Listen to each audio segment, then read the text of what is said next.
Blessings to everybody. We in here. Yeah. We in here, man. Another day, man, to chop it up. Yeah. Another day with the activity of our limbs, man. We here another time. You know what I mean? God done woke our Boston baked bean head ass up another day with the activity of our limbs, man. Yeah, I like that. Yeah, we still here. Yeah, we done made it another Saturday. Yeah, you know, that 7th day, man, that perfect, that peace, that sanctified day. Yeah, we here. You know what I mean? Blessings to everybody, man. Get your ass up in here, man. Yeah, I'm grateful, man, that y'all still here. You know what I mean? Let's chop it up. Yeah. I just want to put some paint where it ain't, man, and say what most can't, man, and give clarity and show charity at the same damn time. And then when I open up the phone lines, y'all can be able to speak y'all mind. Yeah, that's all I want. Yeah, so let's get up in here, man. Hit them like button. Yeah, hit that like button, man. Get them likes up. Yeah, make sure you hit that like button, man. Yeah. Shout out to Houston. Oh, man, blessings to the 713. Yeah, man, blessings to the whole state of Texas. Yeah, I do you one better. Yeah, blessings to the whole state of Texas. You know? Now look at David. Sancho Saucy. Sancho. You still remember that? Dude was just breathing hard. Sancho Saucy. I'm like, why that man saying that man's name like that? Just fat and sexy. Why are you saying that man like you fat as hell and like he's sexy too? Sancho. Like, goddamn. Leave that man name alone, man. Hold on. Let me set this up. Y'all get up in here, man. Mississippi. Blessings to everybody. You understand me in that Mississippi, man. As y'all know, I'm a Chicago born and raised, you know, individual. But originally, you know what I mean? My family, yeah, we all over the South. We from all over the South. But, you know, it's a lot of my family, man, located in that Mississippi. You know, I was just telling A-list celeb, we just might be related. Because I got, you know, everybody in Canada, Mississippi pretty much know each other. You know what I'm talking about? So a lot of y'all big head ass really be my family, ain't even really knowing, you know? Hold on. We can do this right quick. And then that's another thing. I don't know why people be like ashamed to say they from Mississippi. Now, I ain't taking that away. I know Soulja Boy did a lot of time in the A, but he need to put that out there that, you understand me, he did some time out there in that Mississippi too. Yeah, don't be afraid to say that, man. You see, I don't get my feelings when people say Chicago ain't nothing but another Mississippi. You know what I mean? Because when you look up the history of a lot of the greats that come out of our city and a lot of founders that come from other cities, originally they was born in Mississippi. You know what I'm saying? So I just never understood people from other areas trying to diss the South. How you gonna diss the South? You're just stupid. Why would you diss the South? Why would you do that? That's your origin, little nigga. Hold on. Let me see. Vlad what?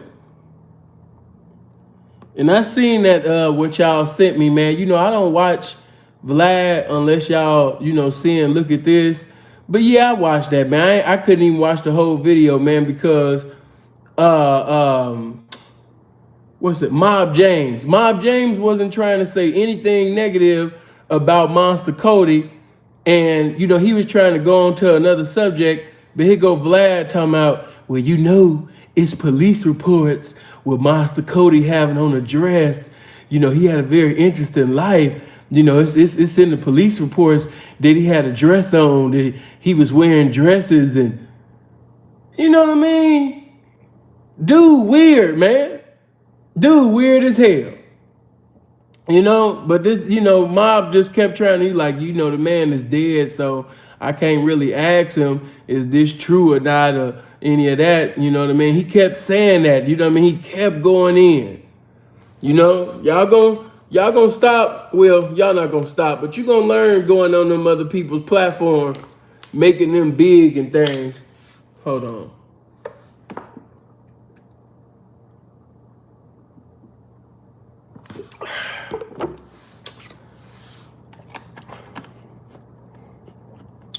Ant Hooks. It's my boy.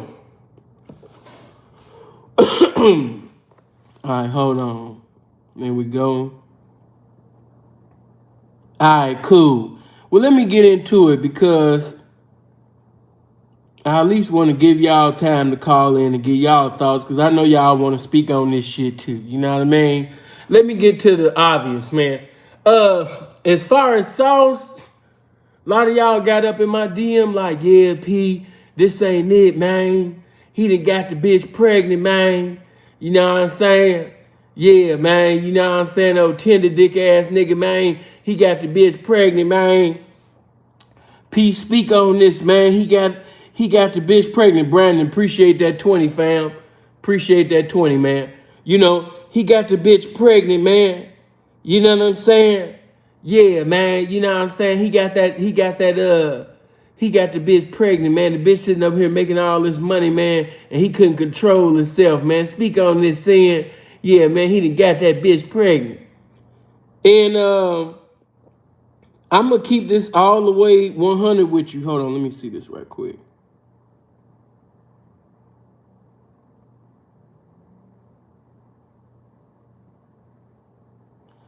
Okay, man, you guys can call in. We're gonna get to Kenneth. But let me just say this to you, man. Art of Dialogue, man, shout out to Art of Dialogue. Before I begin, y'all make sure y'all go support, you know what I mean, bro.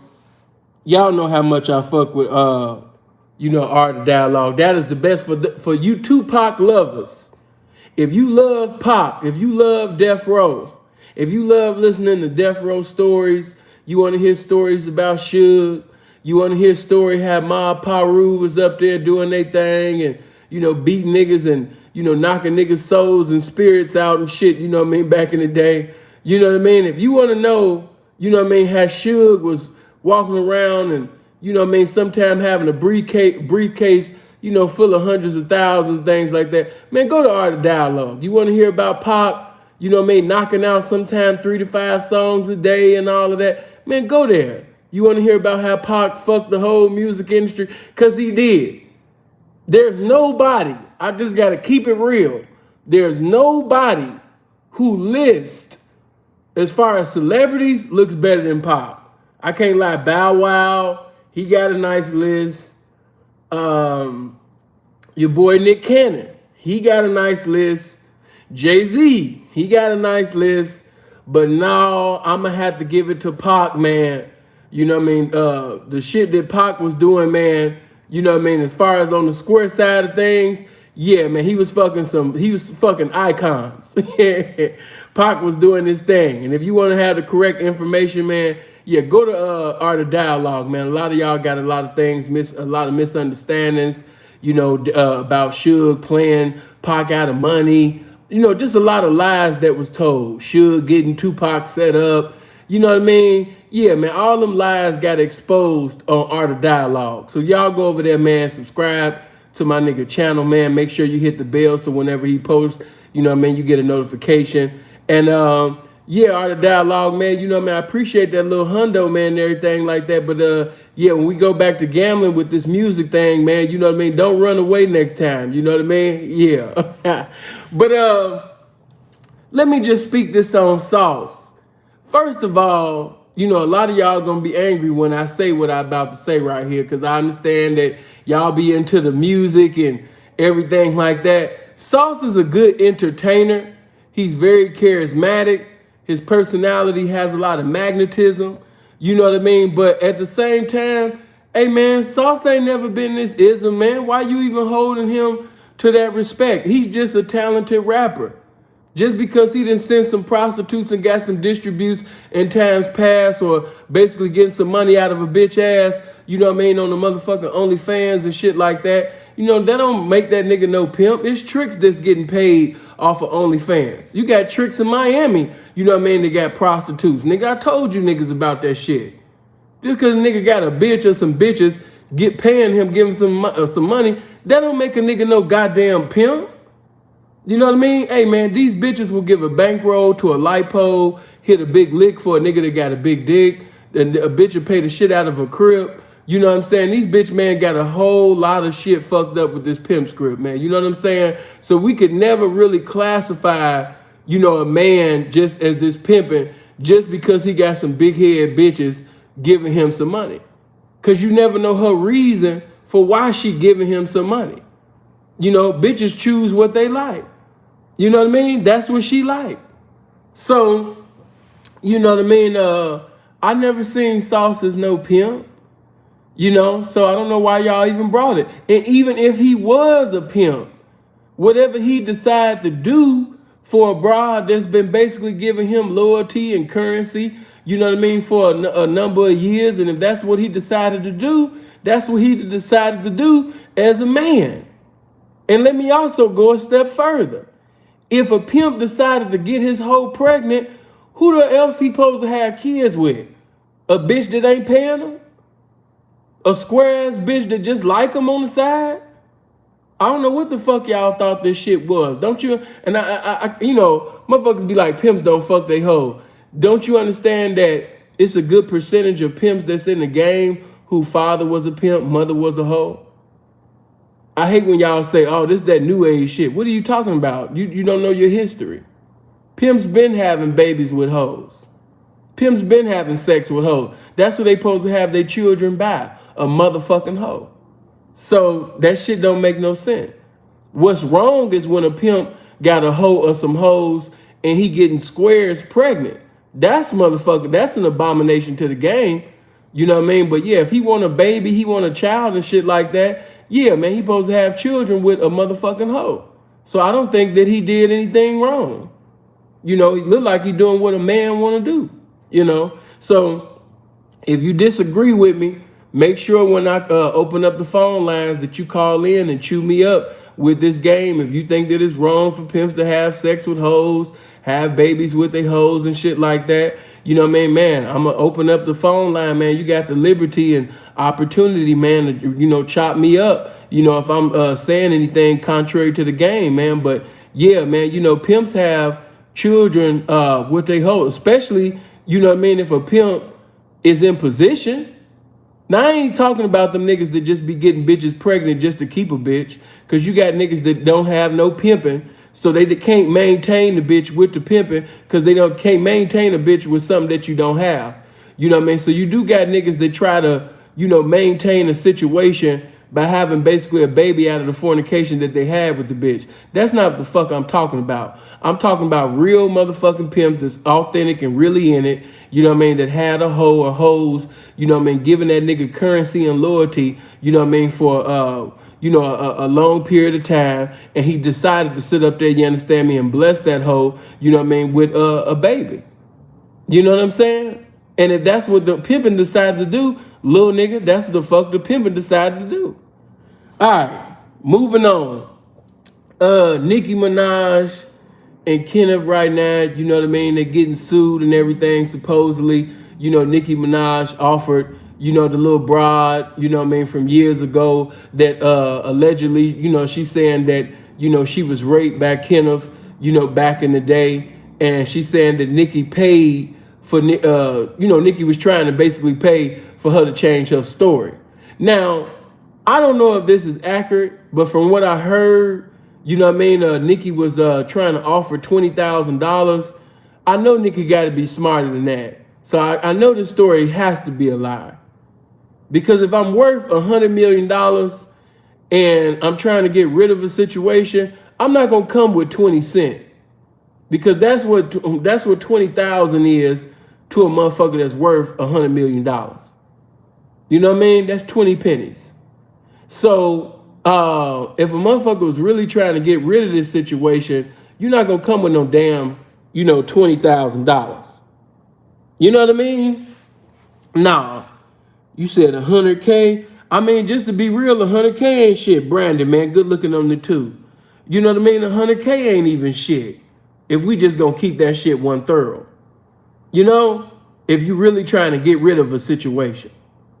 Because if she changed her story, that would be really beneficial to your life for the rest of your life. So you got to give some money that would be, changing her life.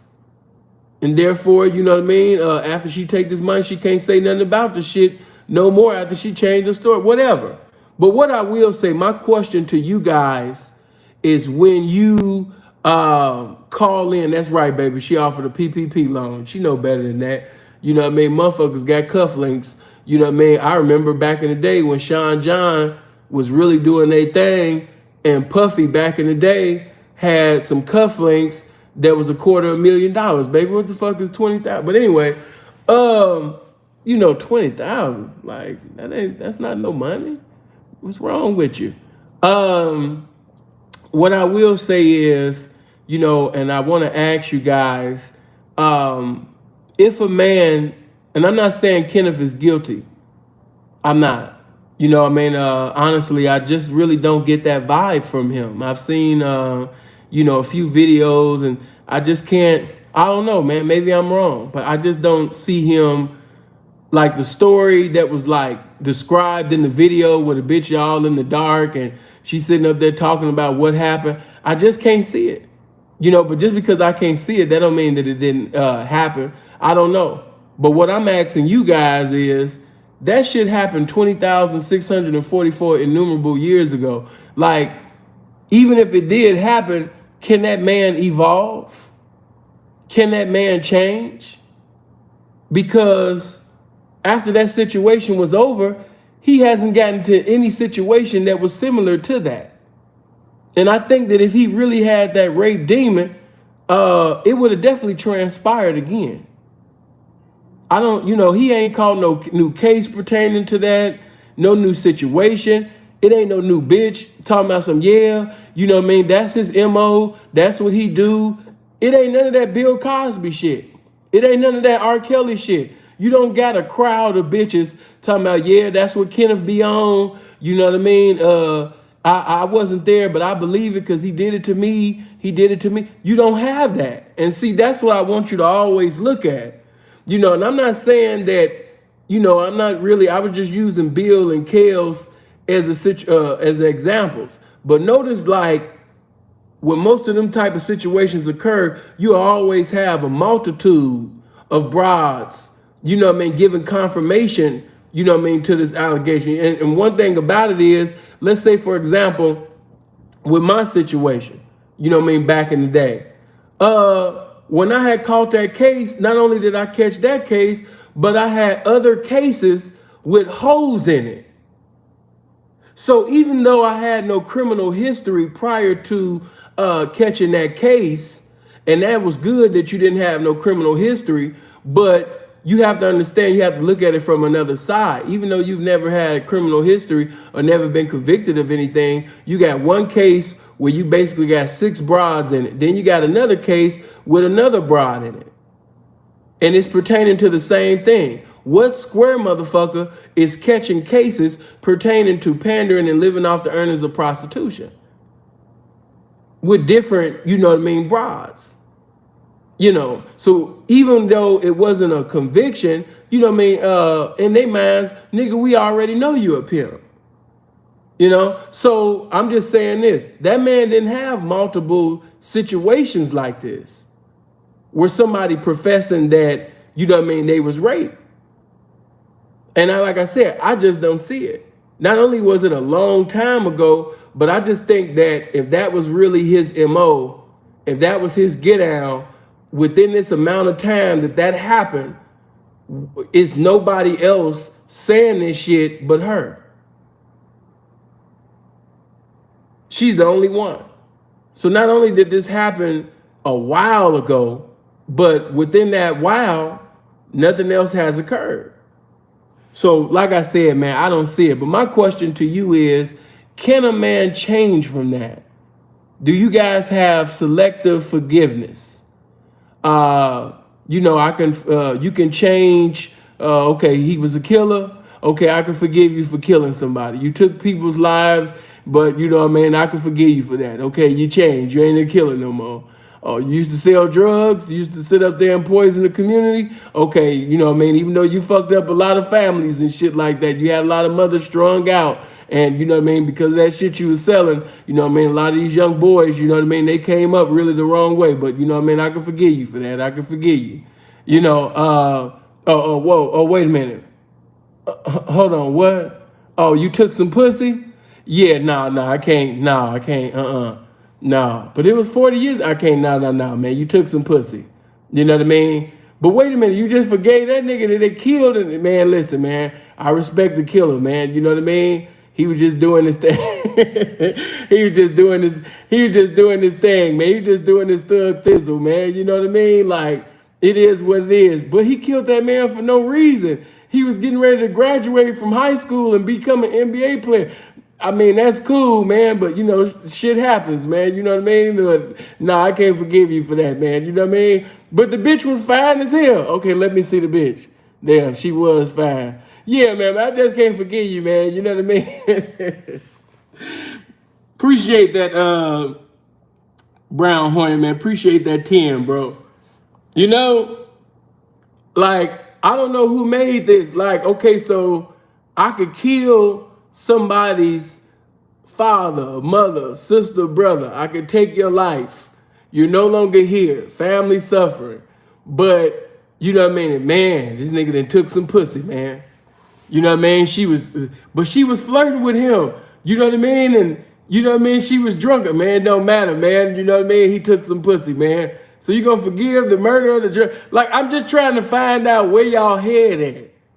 Because a lot of that shit y'all be saying, it don't add up. I promise you it don't add up. You know, this selective forgiveness. That's why I'm so glad that the creator is the creator.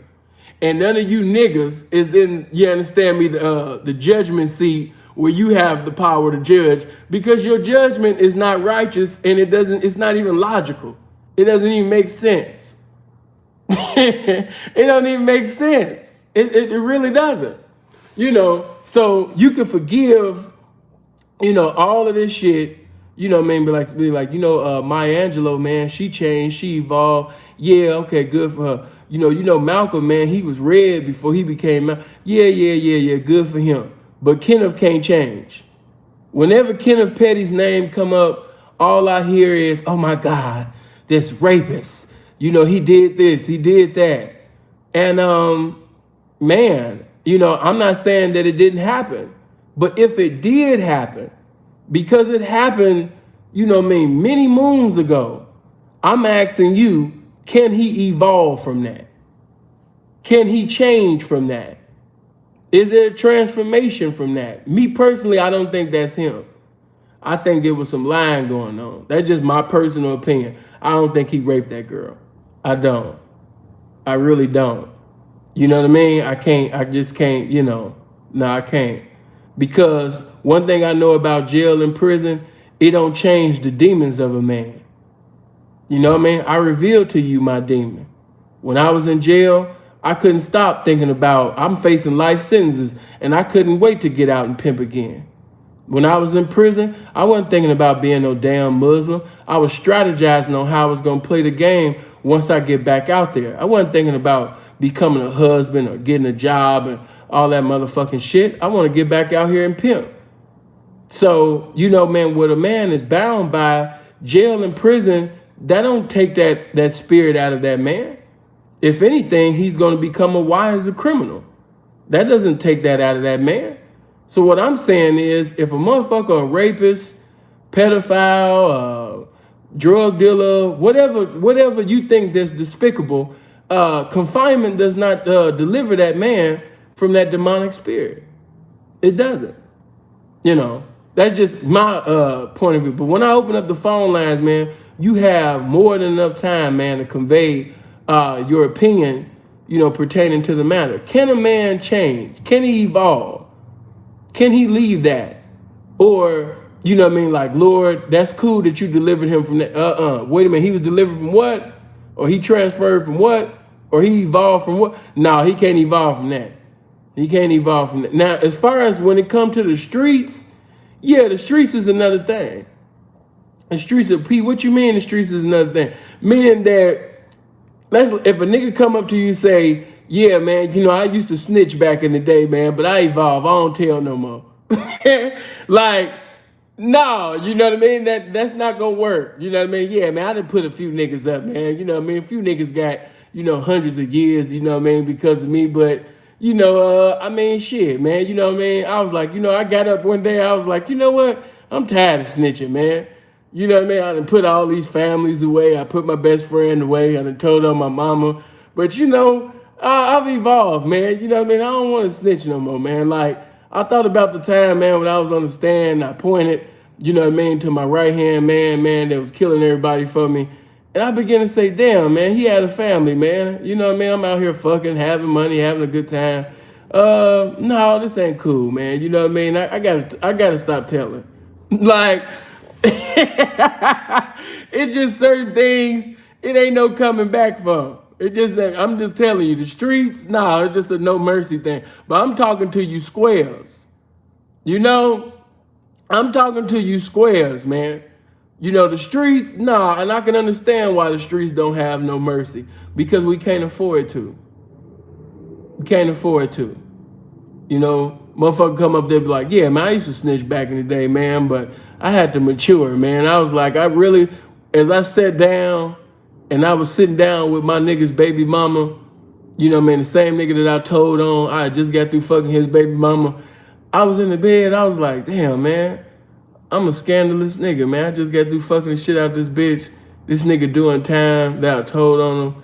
You know, this ain't right, man. I gotta turn my life around, man. I don't wanna die. I've done a lot of bitch ass shit, but I don't wanna die, bitch ass nigga, man. I gotta change this. Like, nah. You know what I mean? Let me see, what? Let me see, hold on.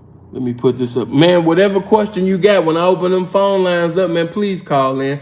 But let me move on. But yeah, that's my question, you know what I mean, mainly to, you know, you Christian folk, Baptist folk, you know, uprighteous, self-righteous, you know, my squares, man, you know, pertaining to Kenneth, you know, because it's every time her name come up with him, they be like, yeah, man, why does Nicki keep surrounding herself with monsters? She got a poor choice in men and all that type of shit. I'm like, damn, man, like, who's to say that he not a better man than a lot of the individuals that she done been with? You know, like, goddamn. But, all right, man, moving on. As y'all know, you know what I mean, that Wack been acting a fool. You know, Wack been talking major shit. Wack has been going in. Matter of fact, let me get my Wack 100 on right now. Matter of fact, Supposed Prince, what you mean by anybody else still waiting? Where you at right now? I don't even know what you said, but I'm pulling up. I don't want to hear nothing else. I don't know what you said. I don't know who you talking to. You know what I mean? But where you at right now, Supposed Prince? I'm leaving Canada. I'm coming over the border. I'm pulling up on Paru. You know what I mean? I don't want to hear nothing else. I don't want to, PeeWee pimps, we cool, and none of that. No. I'm coming over that bridge. You understand me? I'm coming over that border for one reason, nigga. You understand me? For one reason, nigga.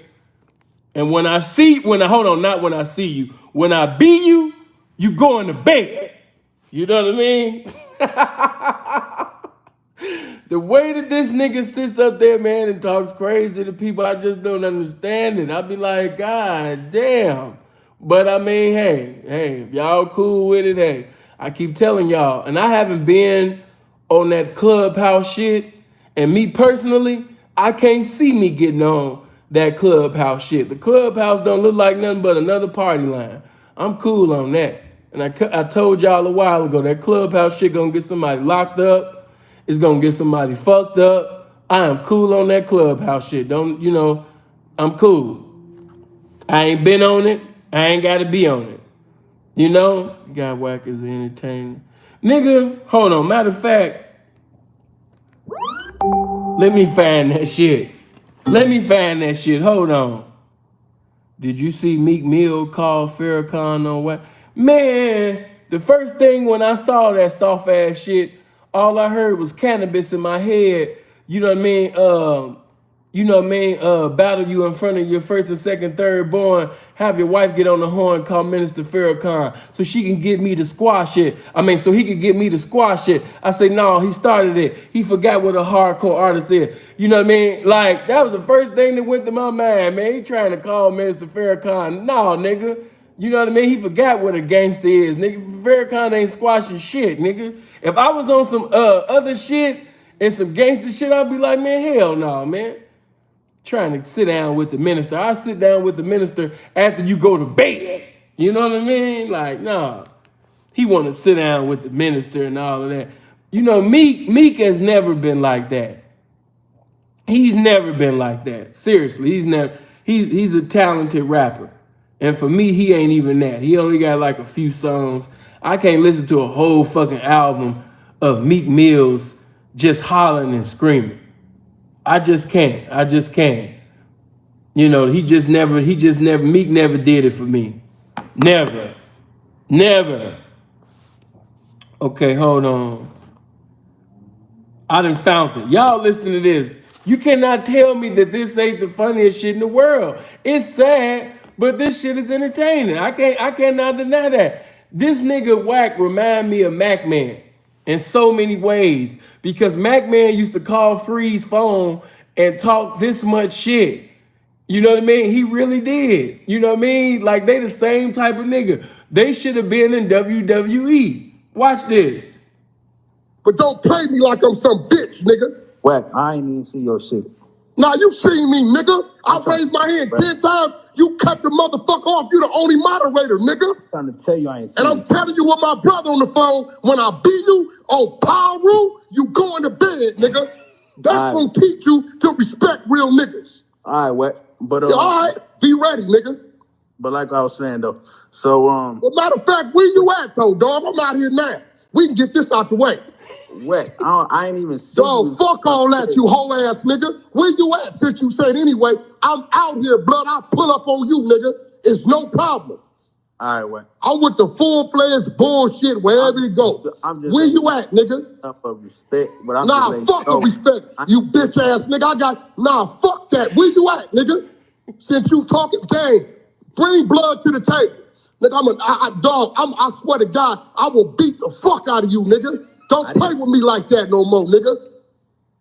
Once again, I'm gonna leave it like that, Wack. nigga. You got a problem with me, say that, nigga. I ain't got no problem with you, Wack. I ain't nigga on Power Rule, nigga, I don't play with niggas like you. Nigga, don't play with me like that no more, nigga. And when I see you, don't act like you don't know why I socked your ass out. I ain't gonna do no talking, nigga. Either we can meet and run this head up, nigga, or we just wait till we run into each other. It ain't no problem, nigga.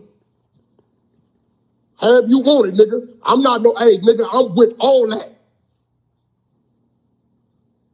Weird ass nigga. Nigga know what he did and got the nerve to come to the room on bitch ass nigga. I'm out gang blood on Power Rule, blood lining up with blood. He know what he did. He know what he did. Bitch ass nigga. Now I ain't wanna act like he ain't got no problems, nigga. I ain't see you, so I don't got no problems with you. All right. You know how many people? I didn't disrespect you so much. Wack. We got a problem now, nigga. Wack. You know how many people was in that room? Wack. Nigga, fuck yeah, it was 9, nigga. It was 9 people, nigga. No, I'm talking That's how many people, nigga. I'm talking about it was 9, nigga. You the only moderator, nigga. I raised my hand so much, you cut off the hand shit, nigga. You think we can't read? It was so many people raising their hand, Wack. All right. That's what I'm trying to tell you. I'm gonna make sure you raising your hand, nigga. I'm gonna leave it like that. All right, OG. Nah, don't OG me, nigga. We ain't cool.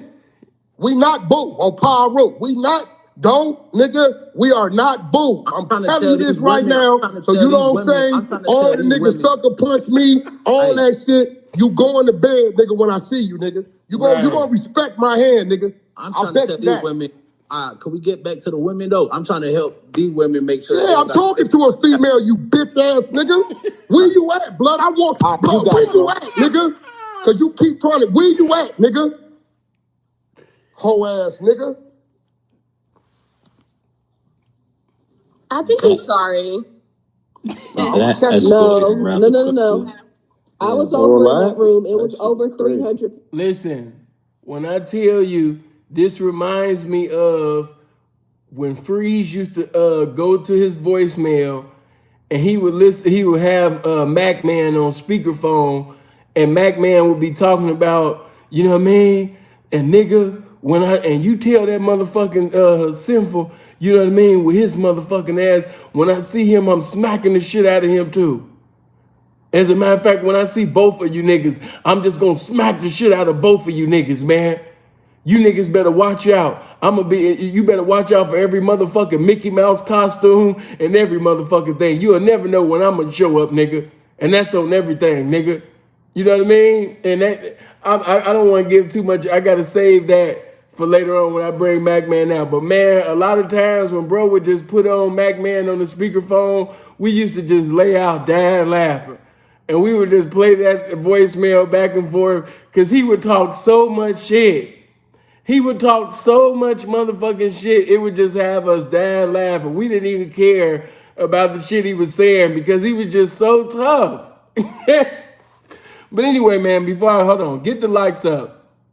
Yeah, y'all get them likes up, man. Everybody hit that like button. Get them likes up. But, you know, that's what I just couldn't understand, you know what I mean, about Wack, because first of all, number one, okay, let's go back. Let's go, because I know some of y'all just catching on to Wack. You know what I mean? But this is my main thing. And there's certain things that people not even saying. I haven't heard anything. Maybe it has been said on Clubhouse, but I haven't heard it. You know, like, did you ever think about when you did this interview, in which I can't really, that's the reason why you haven't seen me do any commentary on the interview, because I've only seen bits and pieces. I've seen the things that Academic posted on his main channel, but I still haven't watched the interview in its entirety. You got to understand, man, to watch 6ix9ine talk for 3 hours, like, yeah, I got to get paid for that, man. I'm not trying to hear 6ix9ine talk for 3 hours. You know what I mean? Maybe I might go live and do it one night or whatever, but man, it's sickening, man. You know what I mean? Like, the nigga, he yells, he be hollering, you know what I mean? And then he be talking about nothing. He be thinking that he done said something profound. Then they be talking about the boy smart and all of that. And it just be pissing me off. It really does. You know, but I understand why Wack did what he did as far as like trying to make the boy a civilian so we can make some money. You know what I mean? That's his mind frame, you know, because he want Blueface and 6ix9ine to fight. And he trying to sit up there and at least, you know, he want to touch on the millions. I know exactly what he's endeavoring to do. He's not thinking about, you know, that. But see, my thing is, as a so-called elder, as somebody that's older, am I sending the wrong message out to the youth? Because that's pretty much how it was taken. I could just do whatever I want to do. And I want to let me just take this a little step further.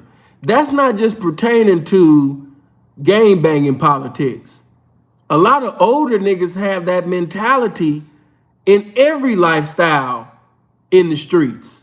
I done seen niggas with that same mentality even in this pimping.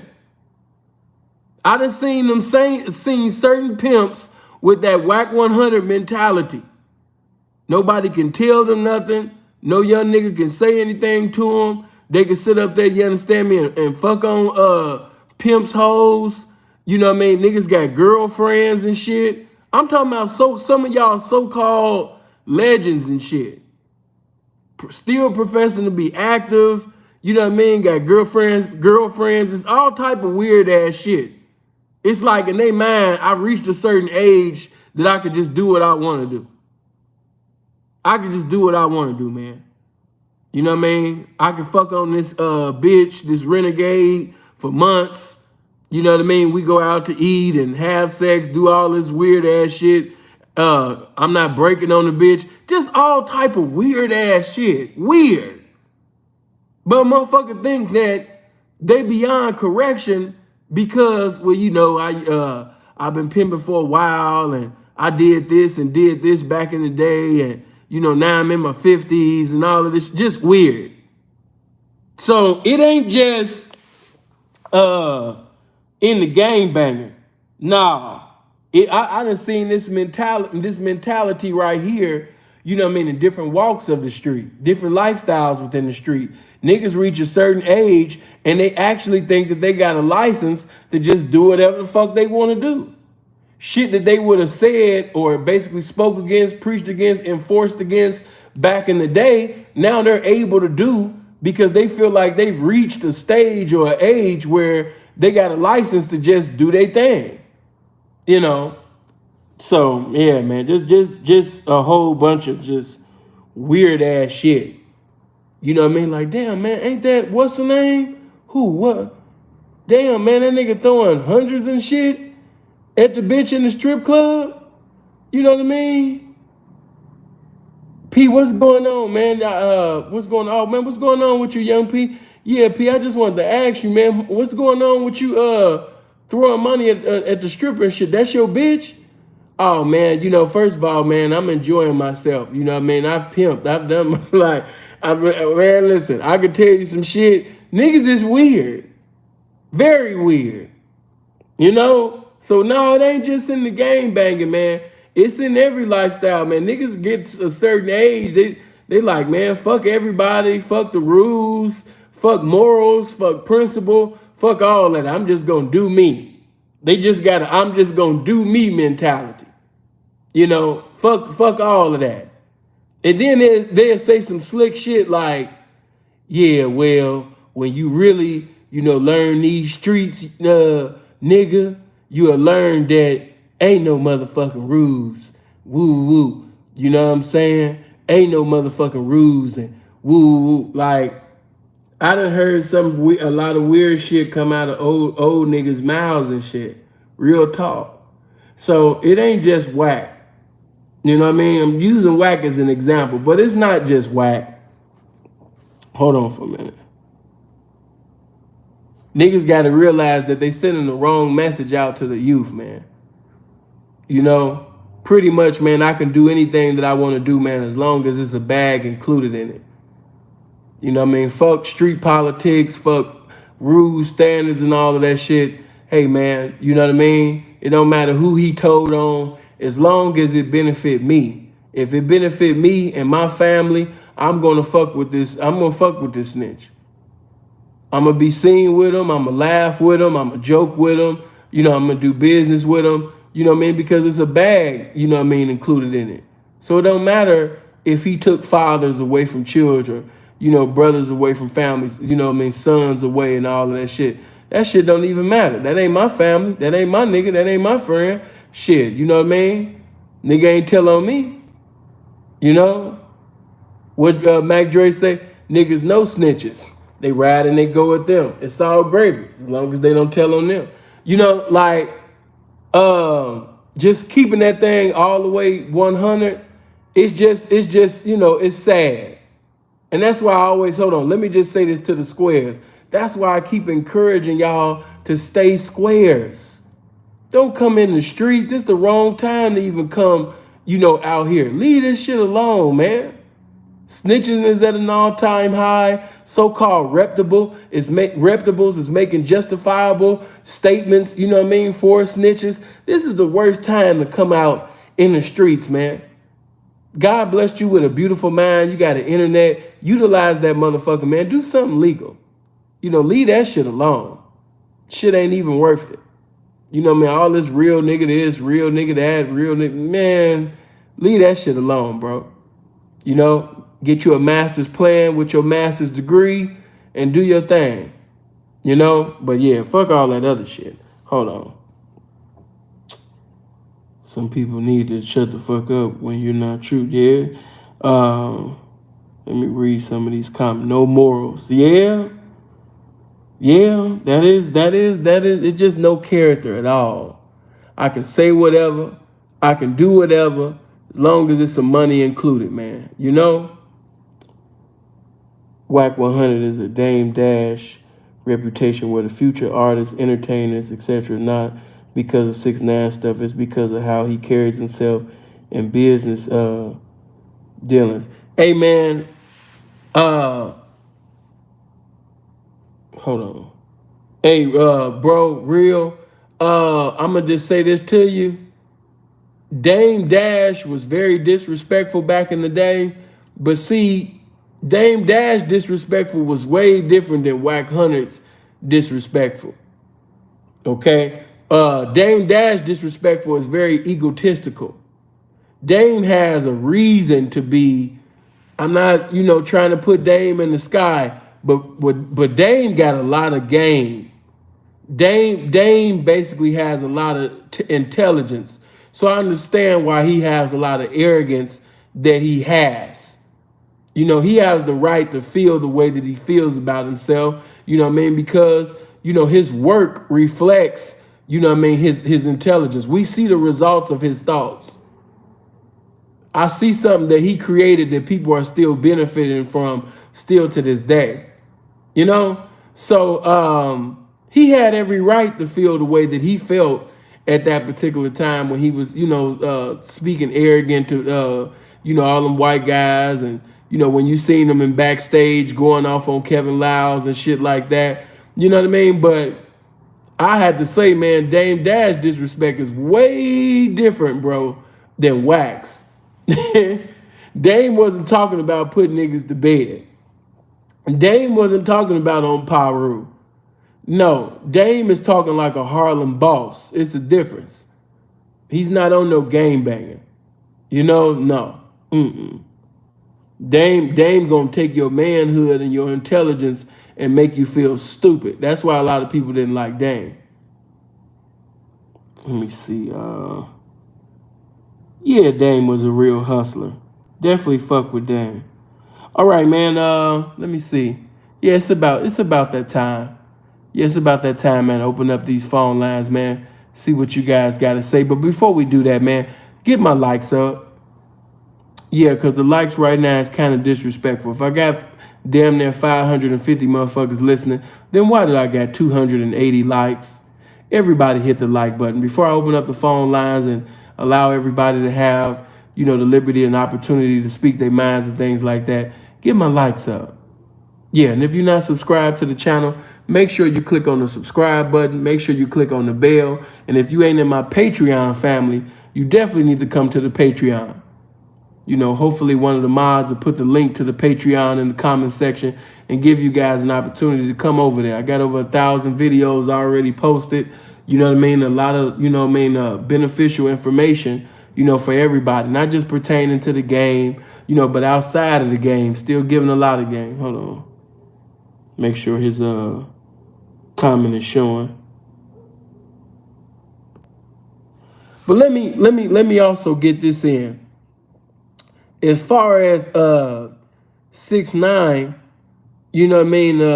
whether he's a snitch or a civilian, in my opinion, I haven't seen the interview yet, but from me to you, would I classify, 6ix9ine as a civilian? No, I wouldn't classify him as a civilian. Was he supposed to be in that type of environment? No. You know what I mean? He was never supposed to be on that type of environment. Let me just say a few things before I open up these phone lines.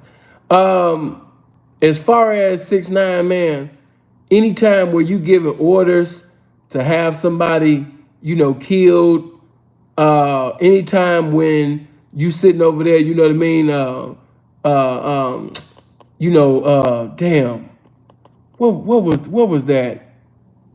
What was that? I'm trying to remember the name. But anyway, even when he came to Chicago, the shit that he was doing, you know what I mean? That's not civilian shit. Let's just keep this thing 100. You can't come to Parkway when everybody sleep and then post it on the internet like, you know what I mean, you was on some gangster shit. You know what I mean? You can't do things like that. Now, I definitely agree. I've been told you guys that Shotty was stupid as hell. And this is the results of, an idiot, presiding over another idiot. And if the blind is leading the blind, they all gonna fall into a ditch. You know what I mean? So there was no wisdom involved in the situation. They had already cursed themselves when they started saying they was the new death row. Nigga, if you seen the demise of death row, why the fuck would you say that we the new motherfuckers that's predestined for a demise, you stupid motherfuckers? But all them niggas was dumb. And I know some y'all gonna get offended, but them niggas was dumb, man. All them little New York Bloods around, them niggas was dumb. Them niggas was stupid. And I gave you game, you know what I mean, before that shit had even happened. You know what I mean, why they was stupid. You got this Mexican with pink rainbow hair, you know what I mean, yelling at the top of his lungs, and then y'all letting him disrespect, you know what I mean, the South, disrespect Jay Prince, disrespect GDs and BDs, disrespect, you know what I mean, YG, the West Coast. You know what I mean? There's too much shit. This is not what civilians do. I think that's a bitch move to allow this motherfucker to do all this goofy shit, to cause all of this discord, and then say, you know what? But you know, he could do that because, you know, he was a civilian. That's a bitch, that's bitch made. No, not with all the discord, all the discrepancies and shit that he caused. No, that motherfucker ain't no damn civilian. Hell no. Nigga ain't no motherfucking civilian motherfucker. But them niggas was stupid. Shoddy, mail murder, all them motherfuckers was stupid. Dumb as hell. And I told you, watch this. This is when you really should have known. This is when it really should have clicked in that these niggas was stupid. I told you, whenever you had a motherfucker that get kidnapped, he gets kidnapped, and then you lead the people who kidnapped you back to the place where your daughter is at, your baby mama. Even if you don't fuck with your baby mama, fuck your baby mama. But you gonna lead the people who they could possibly kill you, and you gonna lead them to the place where your daughter is at. That should have showed you that this motherfucker is selfish. He gonna even put his life above his daughter's life. He's willing to put his daughter in danger to save his life. Anybody with that type of mindset will tell on anybody. And that's before, you know what I mean, them niggas that got locked up and everything. But shit just be common sense. Anytime a motherfucker sit up there and want to save his life and his daughter's life is in jeopardy, what you think he gonna do if he's under pressure? He just showed you what the fuck he'd do under pressure. Can't trust a motherfucker like that. So, and then that's another thing. They could have kept breaking on the boy without all of them scare tactics. They didn't even have to do all of that. You didn't have to put guns on him. You didn't have to kidnap him. This was a Mexican that used to be at a fucking restaurant being the damn waitress, you dumbass motherfuckers. So to take a waitress out of a restaurant and make him into a big ass star, you know, he knows that he's in need of you guys. His whole persona, his image is dependent on you guys being in videos and riding with him. If you take that away from him, he's just a Mexican just hollering and screaming. You didn't have to use physical force with him at all. So that was just, like I said, stupid. Stupid. You know what I mean? That's why it ain't to make one city bigger than another city, but that's why I miss the old structure. Because a foot soldier is supposed to be a foot soldier. Shotty was nothing but a foot soldier in the place of basically a chief. He's giving orders and instructions and things like that. He's too stupid for that. You know what I mean? See, when you have structure, you know what I mean? The brain is the brain. The intelligence is the intelligence. In other words, the strong control the weak, but the mind control the strong. That's just how the structure supposed to go. And you got a stupid motherfucker acting as if he the brain. So of course this shit is predestined for failure. It's stupid motherfucker. You got Shotty as the boss. You got Shotty as the OG. You got Shotty as the one calling shots. Of course everybody about to get locked up and fucked up. And as far as Jim Jones, man, listen, first of all, let me, yeah, I got a few minutes before I let me just put this in there.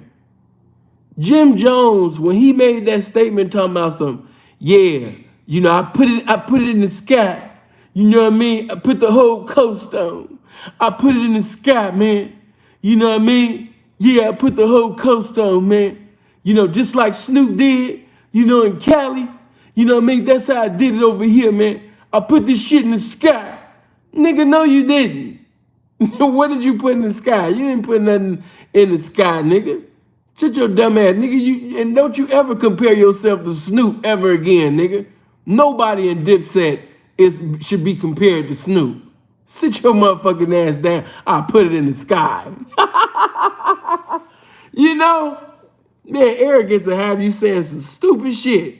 But as far as Jim, man, do I think that Jim is working with them people? Do I think that Jim is a rat? I'm gonna just say this to you. And I know that my New York niggas gonna feel some type of way. But I just only think that it's a small, I know New York is a big city, but it's a very, very, very, very, very small percentage of the authentic and real niggas in New York. That's just my opinion. If you feel a certain way, I understand. But you must understand that most of the people that's glorified in New York, they're snitches. They have a snitch culture. So for a New York nigga to tell a foe, if I found out that one of my niggas had an operation going on, and he said, yeah, man, this nigga telling on me, and I found out that the nigga from New York, in my mind, I'm like, well, shit, what the fuck you expect? Nigga from New York. That's just like if a nigga tell me that, yeah, man, this nigga did me grimy, and I find out that he from Milwaukee. That's what the fuck he was supposed to do, nigga. He from Milwaukee. That they breed nothing but grimy motherfuckers. It's only a few percentage of niggas, you know what I mean, with, you know, some morals, some standards and shit like that. But the majority of the niggas that come out of Milwaukee, man, them the type of niggas that's gonna steal from you and help you look for what they stole from you. This is the type of niggas that they are. You know what I'm saying? You just gotta, and I know that y'all don't like, man, that's ignorant sin, and woo. I mean, hey, you can call it like you call it, baby. But out in the streets, if I was on some other shit, you know, pimping is dealing with the bitch. But if I was on some like, if I was selling drugs, if I had anything going on, I'm not fucking with no New York niggas. I'm not fucking with no New York niggas. I'm not fucking, because I would be paranoid. So a lot of niggas would get killed, period. You know, not because I'm a thug or I'm a gangster. No, because I'm scared you're going to tell on me. Or I'm scared that you're going to kill me. Or I'm scared that you setting me up. You know what I mean? So a lot of niggas going to get killed. Why? Because I'm more important than you. And I got to be here. And if it's coming between my life and yours, I got to be here. And I just named some trifling places. New York is a trifling place. They celebrate snitches. What do you expect? They think, hey, no disrespect, man, Paid in Full is, you know, everybody love that movie. But it's, you know, it's a snitch film. Alpo, everybody talk about Alpo being a snitch. Alpo not the only one that told. You know what I mean? Even your boy, what's your boy's name? Not Rich.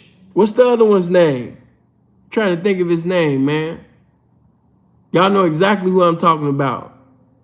AZ. AZ's a snitch. You know what I mean? AZ told.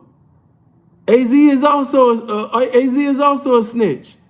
So, you know what I mean? These are individuals that they look up to.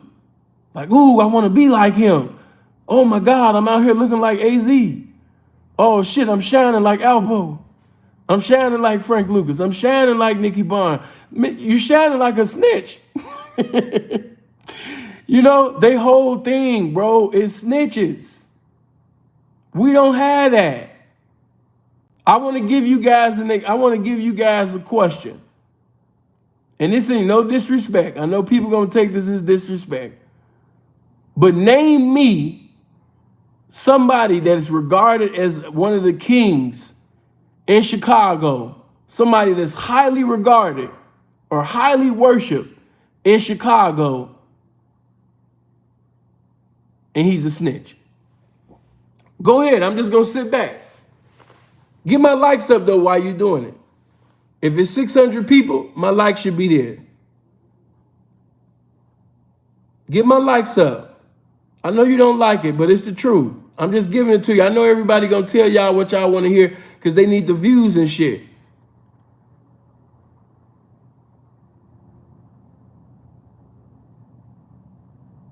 Like, just think of somebody that is really worshiped in Chicago that we have praise and worship service for. We got snitches in Chicago. Don't get it fucked up. Oh, yeah, we got some niggas in Chicago that'll testify better than Sister Anderson at Wednesday night Bible study. But we talking about somebody that's highly worshiped. Somebody that get praise and worship. Rondo number 9 don't get no damn praise and worship service.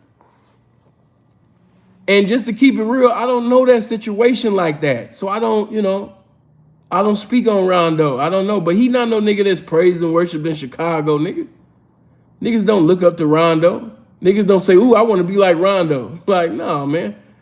That nigga was garbage with his music. I don't know about what his, street thing was. But as far as the music, trash. Squad, trash, man. Let me see. I keep telling these guys, ain't nobody superior to the Midwest. Nah. I'm just trying to find out, man. I haven't seen nobody. Yeah, AZ, I've been told you that. No, Chicago, we don't glorify snitching. We don't. Once everything is if it's irrefutable facts that come out, you said Al Capone. Nigga, we don't even listen, even with that, and I know what situation you're speaking on, you know what I mean? And that's a cool little video I should do. But even with that, we talking about niggas. We don't look at Al Capone. And that's another thing y'all got fucked up with Chicago. Y'all think gangster shit started when Al Capone came to Chicago. That's another lie. But we don't look at no fucking Al Capone, nigga. He's not worshipped and praised among niggas. Niggas ain't saying, ooh, I want to be like Al Capone. No. Fuck you get that from?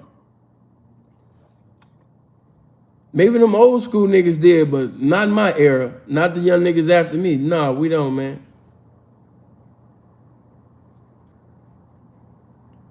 It depends on what you call a gangster and what you define as that. Because if you're going according to the authentic definition of a gangster, Chicago has breeded a lot of gangsters. You sound very ignorant concerning Chicago history. We don't celebrate or worship snitches. That's just not our thing. And even Minister Farrakhan that Meek Mills has mentioned, Farrakhan even teaches against snitching. Farrakhan abhors a snitch. I can really take you through history, man. Like, snitching it's not the thing in the Chi. Seriously. Because let me just sit up there and put, yeah, bro, don't tell him nothing. He spoke on Al Capone, and that whole situation is debatable. But I didn't, go with him on that. But I had to put that out there too. Like, what motherfuckers do you have in Chicago saying I want to be like Al Capone? We talking about niggas. Now, originally, yes, was blacks influenced? Did they see some Italians? They like the way the Italians get down? Yes, but they don't put Al Capone. Al Capone's name ain't sitting over there coming in the same conversation with no damn Jeff Ford, with no Larry Hoover. Not amongst us. Now, if you look at things on a global scale, globally, they acknowledge them. But in the streets, niggas ain't sitting up there talking about dude. Let me see. So, no, you got that fucked up. Hold on. Let me see. I think I done seen everybody question. Y'all really couldn't. What do you mean, Jojo Capone? I don't know nothing about JoJo Capone being no damn snitch. I ain't heard nothing but solid ass shit about JoJo Capone. So you just talking to be talking. I ain't never heard nothing about JoJo Capone name being involved in some snitching. I ain't never heard it. You know, must have been a YouTuber that told you that goofy shit.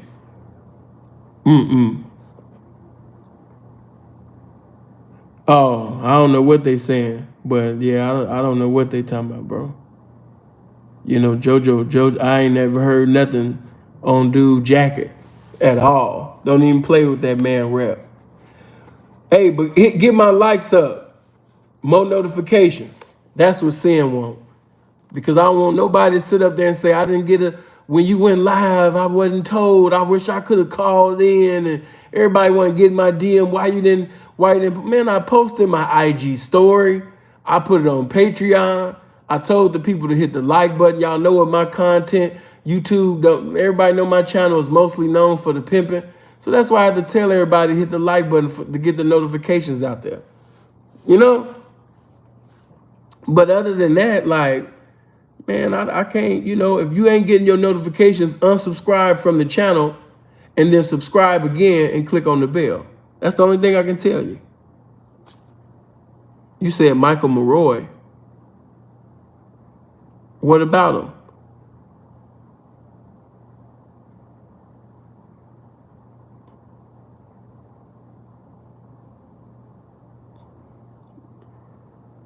Maroy's documentaries was?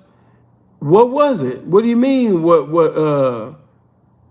I'm not getting what you're saying. And even if what you're saying is accurate, Michael Maroy is not, and that ain't no disrespect, but bro, who in Chicago, I'm not even gonna go there. You know, I ain't gonna go there. Rest in peace to Maroy. I ain't gonna go there. But how was Michael Maroy a snitch? Who did he tell on? What video footage do you have showing Michael Maroy on the stand pointing at anybody? I don't know nothing about Maroy doing no snitching, man. Come on, man. Stop playing with that man's name. Let that man rest in peace. You know what I mean? If you getting your information from Keisha from False Alert, you already in the red. You already fucked up for even bringing information from dude. I don't know nothing about Maroy telling. Maroy ain't never told on nobody. Them stupid motherfuckers got their ass. Didn't he snitch? I'm asking your dumb ass. You the one that said the shit. I just said that I don't know anything about this man telling. You the one made the statement. So what confirmation do you have of that? Chicago ain't the king of backdooring. Don't let them rap songs fool you. Motherfuckers was backdooring before that shit even became a thing in rap songs. I said he didn't snitch. Oh, okay. Well, blessings to you, man. I don't even know why you had his name even coming up. You know, you look crazy to me now. Because if I'm talking about snitching, then, you know, why you even bring his name up? Now you looking, you know what I mean, misguided and undecided, absent-minded and feeble-minded, you know what I mean, like the bitch. You know what I mean? Come on now. You a man. Stop bringing up other, you know, men's name, especially men's that's dead. You know what I mean? That you have no confirmation to prove that he's ever been involved in any snitching. Come on, man. Smack yourself. Put that nigga in the corner. But anyway, man, let's open up these phone lines. I want to hear what you guys got to say about it. But yeah, I told you guys, you know, as far as Jimmy, I answered that without answering that. I'm not surprised with nobody telling. All you got to do is get them niggas mad. All you got to do is get them niggas upset. Even with Hassan gonna talk all that gangster shit and how many bodies he got and how many niggas he killed and you know what I mean? Now, watch this. You know what I mean? See, you motherfuckers don't pay attention. That's why Hassan, when he does mention me, just like, you know, y'all was like, seeing you gonna respond? Because I know he just said something about me like a few weeks ago or whatever, man. But that nigga's so like beneath. You niggas got to stop looking at the subscriber numbers and just look at the idiot in front of you, man. This motherfucker sat up there and went off on Styles P and the Locks for doing something with Dipset, and he was saying that basically Jim, supposed to be a rat and all of this goofy shit. But not too long ago, he was going off saying that I hope all you niggas go to jail. He's like, yeah, I'm telling. He was mad. And I'm sorry, I've been angry before. But when I get angry, I never tell no nigga, yeah, I hope you go to jail. I hope all you niggas go to jail. You can't make me angry enough to do that. I might say, I hope you sit up there and have, a full residence, in hell, or, if you keep fucking with me, I'm gonna pray for you and get you to God. I might say some shit like that, but sin ain't gonna never wish jail or prison on a nigga. He said that shit. Like I said, all you gotta do is make these niggas mad and the truth come out. But it don't surprise me. Why? Because he's a New York nigga. I expect you to be like that. I'm surprised if you're not like that. It ain't no disrespect. I know New York got some legends that wasn't involved in no snitching at all. Like one of the legends from New York that I respect, no snitching on his name, just a flawless representation is what's my nigga that used to play basketball, should have been in the NBA, was making more money than Frank Lucas. And y'all thought that Frank Lucas was the man, but he really was the man. I'm trying to think. His son is one of my mob, PeeWee Kirkland. You know what I mean? That's the motherfucker that y'all should be looking at. Not Alpo, not AZ, none of them niggas, man. You should be looking at PeeWee Kirkland. If you want to look at a stand-up nigga, you want to see a stand-up nigga, somebody that was talented and chose the streets over basketball because he's making too much money in the streets, didn't tell on nobody. You want to look at a New York king? That's one of them. But majority of them niggas, man, them niggas be celebrating snitches, rats. Yeah, Guy Fisher, another New York king. You know what I mean? Stand-up dude. Those are the people that you should speak on. All of this Alpo worship and Nicky Barnes and all that, Frank Luke, man, no, man. Let me see. Niggas talking about something. I put the whole coast on. I put it in the sky. No, you didn't. When you do that, you know what I mean? Now I will say that Jimmy did influence people to be something that they wasn't. That's because I always looked at New York funny for that. I did. I'm gonna be 100. I look at New York funny because this is a place where all of the knowledge, New York got so much game. Hip hop comes out of there.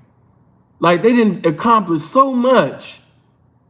And y'all disrespected yourselves by becoming Crips and Bloods. You're not the founder of that. Why would you get involved in something that you're not the founder of? It just made no sense. If you're gonna do some street shit, get involved in some street shit that you started. You don't become no Crip or no Blood because somebody from over here, a rapper, and it was just stupid. This is about as dumb as Detroit niggas being Crips and Bloods. Dumb. You look silly. Everybody knows Chicago is the father of the Midwest. You know the motherfucking tribes that come out of Chicago. If anything, you should have followed suit with that. But you don't be in no Midwest and you conform to some shit that come from the West Coast. You look stupid. That looks dumb as hell. But I understand, man, you niggas be like bitches, man. You want to choose and shit. You need something to believe in. You need something to believe in. That's all. You know what I mean? You don't want to believe in yourself. You don't want to believe in this pimping. You don't want to believe in the game. You know what I'm saying? You want something to believe in and shit. So you chose. In Ohio, we Crips and Bloods. Yeah, man, my condolences, man. I'm sorry to hear that. Midwest should keep it Midwest. You had no business getting involved in some West Coast shit. That reminded me of a conversation that I had with a close partner of mine that got mad as hell when I told him that. He's a Crip, you know what I mean? But he's a Vegas Crip. And Vegas niggas used to get mad, you know, for Cali niggas for being arrogant and carrying themselves the way that they carried themselves. But in my mind, this shouldn't have been no discrepancy. If I was somebody Vegas born and raised, then my solution was I'm not no longer a Crip. We gonna start our own shit. Just like I had, you know, a lot of respect, you know what I mean, for the Gersons. That's Vegas, you know, made. You know what I mean? But you can't get upset at your OG, at your big homie, at the founder of this shit, where this shit really come from. You know what I mean? You can't. Because if a motherfucker really bang from where the soil, you know what I mean, he sit up there, you know what I mean, he from LA, and you from somewhere else talking about some, yeah, you know, I'm the same thing, I'm in Texas. No, you're not gonna get the same respect. I told y'all that, and y'all got mad when I said that Mob James and Charleston White was having a conversation, when Charleston White was like, you LA niggas look at us like little homies. We not the little homies. Yes, you are. You know, New Child. Shout out to New Child. That's PeeWee Kirkland's son. You know what I mean? But, you know what I mean? Yes, you are the little homie. Who told you wasn't a little homie? I told you that if you a blood, you a Crip, and you outside of California, you the little homie to California. If you are anything that started in Chicago and you outside of Chicago, you are the little homie, you know what I mean, to, you know what I mean, Chicago. Yes, you are. You might not want to admit it, but that's the truth. So Charleston White was in his feelings when he said that shit. I understand when people get in their feelings, they tend to say a lot of shit. But, you know, that's not accurate. Right, Sepulveda the Prince, just let that be known. That's facts. You know, as the little homie. And it ain't nothing wrong with being a little homie. You know what I mean? It's only wrong when the little homie start talking to the big homie, you know, any kind of way, or trying to tell the big homie how this shit go, when if it wasn't for the big homie, you wouldn't even have nothing to even claim. Living here, but nobody claim Crip in Cincinnati. You better look into Ohio. You must not be in the streets. Hey man, I'm not gonna get into all y'all little politics and stuff like that. I just said what I said, man. How do you feel about Bloods and Crips and Canada? You know, they banging, they doing their little thing, but they also the little homie, you know what I mean, of LA. I just said what I said. That don't change because I'm in Canada. That go for every Canadian that's, you know, claiming Crip and Blood. You know what I mean? You the little homie of that Cali shit. You know? Seriously. You the little homie. But anyway, man, let me open up the phone lines because I know I done said some shit, man, that ruffled some feathers, man. So I actually want to hear what you guys got to say, you know? Hold on. Niggas got mad, upset. Yes, you are the little homie. Why would you take on something that started somewhere else and you don't want to pay homage to where it started? That's crazy to me, but I mean, hey. Let me see. Let me hook this up. Hold on. Okay, bam. Let me go ahead and pin this. And now we could get it on. I ain't gonna lie. If you boring as hell, if you sound stupid, if you're a complete goofy, if you're a licensed goofy, if you're a doctor's degree type of goofy, I'm gonna have to hang up on you. You know, but yeah, get my likes up. Let's see if we get them likes, man, above 500. But yeah, man, I'm gonna have to hang up on you if you're a complete goofy. All right. All right, there we go. That's my number, man. Call in right now. Let's talk. You have the opportunity now to speak on any subject that I talked about.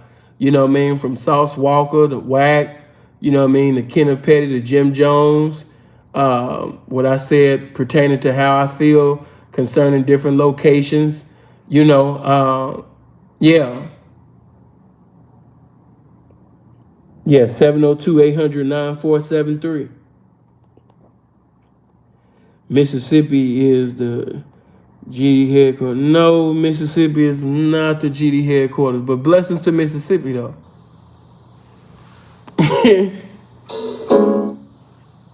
Okay, hold on. Hello. Yeah, it's good, thanks for the P, man. Talk to me. It's Justice Carter checking in from that East Columbus, you hear me? Grape Street. Man, tell them comments, man. They don't know about Ohio. So you saying we the little homies to the West Coast? That's what you saying? I'm saying that anybody that's claiming to be a Crip, claiming to be a Blood, and you are not from California, yes, you are Cali's little homies. They see you as the little homies. But they moved. What I was trying to say in the comments is, like, especially, like, they moved out here and took over, like, in the 90s, feel me? Right. Like, 93 was, like, the first blood set in my city, feel me? So, like, you know what I mean? I was born in 97, so it's like, you know what I mean? Bro, I need you to, I want you to talk up a little louder so everybody can hear you. Oh, I said, they started in 93, I was born in 97, so we don't know nothing about Cali. That's what I'm saying. How can we be the little homies and we don't even know nothing about them? Cali okay, okay, are you claiming to be a Crip? Yes, sir. Okay, so where did the Crip start? In California. Okay, you the little homie. What I'm saying, if we was born into this, they came out here and took over. You was born as a little homie. I'm telling that if you was born into this, you was still born as a little homie of California. Man, that's crazy. No, it's not. It's simple. Yeah, You a little. It's okay to be. It's okay to be a little homie. No, it ain't, man. Bro, yes it is. Don't you? Okay, watch this. Monster Cody was a legend in the Crippin', but Monster Cody was Tookie's little homie. Tookie wouldn't see Monster Cody the way that y'all see. You know what I mean? He would still see him. My generation don't do little homie, big homie. We don't do that. My generation. Okay. Well, I understand your mind frame, but I'm telling you, man. You know what I mean? How it is.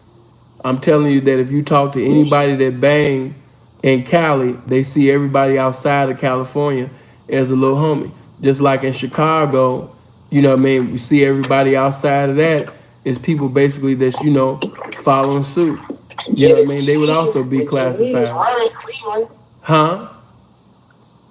DDs around Cleveland, but Cleveland got their own little thing called the Heartless Felon. They about to take over Chicago. That's the next move. Yeah, I feel you. I feel you, but I'm just letting you know, man, it ain't nothing wrong with being a little homie. You watch, hey, how long you been watching this game? How long you been watching my channel? About 2 years, maybe. Right. You my little homie. What year? Hold on. What year? Hold on. What year? Hey, bro, hold on. What year? I donated a couple hundred to you, because you a fake guy. Hold on. What year? What year was you born? 97. Oh yeah, man. You the little homie. You my little brother. You the little homie. You know what I'm saying? That don't minimize you as a man, cause you the little homie. That's, you know what I mean. You my little homie. Yeah. Well, yeah, man. Tell your Chicago folks, watch out, man. You taking over out there right now. Okay, I'm gonna tell them. I'm gonna get on the line with Chicago right after this call, man. I'm gonna tell them to watch out for y'all, man. You sound crazy, bro. For real. It's really going down like that in church, man. There's something good off in here, man. Stay safe, man. Hey, I told you. As soon as I get out the line with you, I'm about to call the whole city of Chicago. I'm about to tell them, man, that y'all taking over. All right, good looks, man. All right, man. love. Yeah. All right, everybody in the city of Chicago, public announcement. You know what I mean? Ohio, man, they taking over. Yeah, see, I didn't lie. You know what I mean? They taking over, man. You know, it's over for you niggas. Y'all had y'all turn. You know, Ohio taking over this shit now. You know? Hello? Hey, bless, peace and blessings, man. Hey, this is Handsome Huck from the comment section, man, calling out of Cleveland, Ohio. Okay, go ahead, man. Hey, I want to clear something up, man. You know what I'm saying? You completely right. I'm wrong about the whole Michael Monroe shit. I shouldn't even have said that, man. So I don't like putting no jackets on. No, I ain't even mean it that way. You feel me? That's why I had to talk to you the way I was talking to you, because that man dead. He can't defend himself. You know what I mean? Right. And you know, he from the Chi, and Maroy don't have no snitching on his jacket. Everybody that got on his film, everybody that got on his films, they got on there willingly, and they paid. Not only did Maroy not strong arm them niggas, a lot of them niggas that y'all seen in them cross country DVDs, them niggas gave Maroy 10,000 and 15,000 and 20,000 to be in his film. So not only did he not strong arm them, they paid to be in his film. They paid. So no, whoever wanted to be in that film, that was on them. They decided to be in that film. So no, hey, you right, man. You right. And for the record, you know what I'm saying? I just want to say I'm wrong about that. And you right, because sometimes nigga, you typing so quick, nigga typing on the comments so quick, you don't even think before them niggas put themselves in that situation. I'm mad enough to admit the shit. You feel me? I don't. And then jackets, nigga can't just put a cold jacket on. Just because like that, just somebody put a camera in your face, that don't mean that you gotta talk. If a motherfucker put a camera in your face, you know what I mean, and you just start talking, that's on you. But let me get to this next call, my nigga. Good looking. Thanks for calling. Okay, hello? What's good with it, Sam? What's going on with it? Shit, man. I just have to chime in, man, on these youngsters, man. I'm over 40, man. I'm from Southern California, you dig, man? Uh-huh. My grandfathers and them, they pretty much ran the city that I came from the 60s all the way to the 90s, you dig? And, the neighborhood I grew up in was Lil Czar Manors, you know what I'm saying, on the west side of San Bernardino. You know what I'm saying? I grew up around there through the 80s and the 90s and the early 2000s, man. And then I moved to Vegas, man, and I got down with this P, you did. Mm-hmm. Started sending bitches all over and bringing them back, you did what I'm saying? But I just wanted to say that I've been all over this country, and I've been, like, to England and also, like, Portugal and Spain and shit. And I be seeing that shit all over the place, man. It's just, we real attractive people, man, and niggas can't help it. You dig? They can't help but, bite a little bit, take a little bit to their city. You know what I'm saying? Run with their shit. But for sure, man, they all the little homies. You know what I'm saying? And it's just like to your grandparents, though. You know what I'm saying? Your great grandparents. You got to give homage to them. You know what I mean? So you got to give homage to the motherfuckers that gave you life. Shit, because without them, nigga, what is you? You dig? You just a breath in the air. You dig? So. I just wanted to chime in on it. Appreciate you on that part. Appreciate you, man, for calling in, man. Good looking, bro. Yeah, this ain't no disrespectful. It's not no like. It's not. I'm not saying that Chicago and Cali niggas get the right to talk to a grown man any kind of motherfucking way. I'm saying in this regard, as far as that history, this comes from that. So you should pay homage. You know what I mean? Basically letting it be known, like, you know what I mean? Yeah, man, that started from woo woo woo, but I appreciate it, you know what I mean? You know, what they did and how they was doing and woo woo woo, and you know what I mean? Like, yeah. Just like, for example, let's say if we start an organization and it starts, you know what I mean? It's over here, like the Nation of Islam. The Nation of Islam didn't start in Chicago. But, you know what I mean, everybody know that, you know what I mean, now that, when the minister speaks and everything is in the Chi. But that's not where it started. You know what I mean? So we have to pay homage to where it started, man. You know what I mean? Of course, Chicago get a lot of recognition because, the nation been in the city of Chicago since a lot of y'all, since you remember when. But it's okay to let it be known that, you know what I mean? Yeah, man, we started, you know what I mean, out here, You know what I mean? We was out here, you know what I mean? We started out here in the D, then we ended up being in the C, then we started another mosque out there in New York, you know what I mean? We was out there in Boston, you know what I mean? We was like, ain't nothing wrong with that. You said the Black Panthers didn't start in Oakland? Well, brother, where did the Black Panthers start at? Because to my knowledge, the Black Panthers did start in Oakland. So who told you that the Black Panthers did not start in Oakland? I want to hear this. You said the Black Panthers started in Alabama. Man, get your silly ass out of here, man. Alabama is the little homies, man.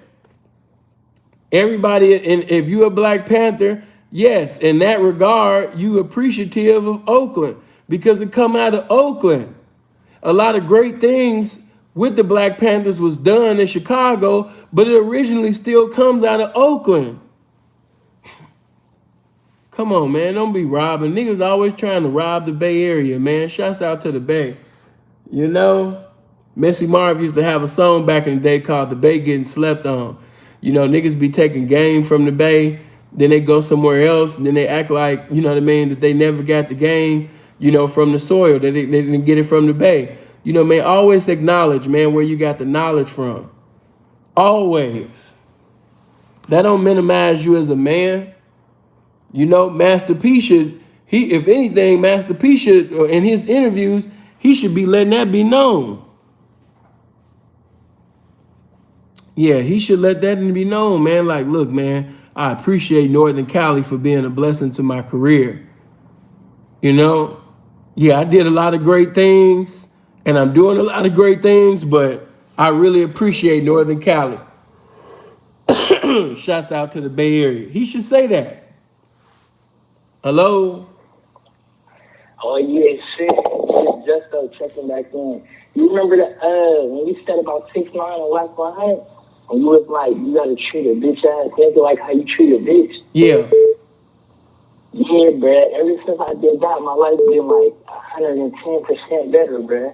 I always treated everybody with the same type of respect, but now I got niggas, bitch ass niggas, and I treat them like bitches. My life been going way better, bruh.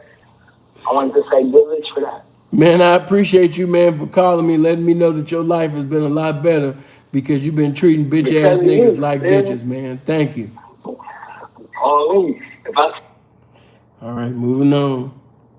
Hold on. Original D. Who is this?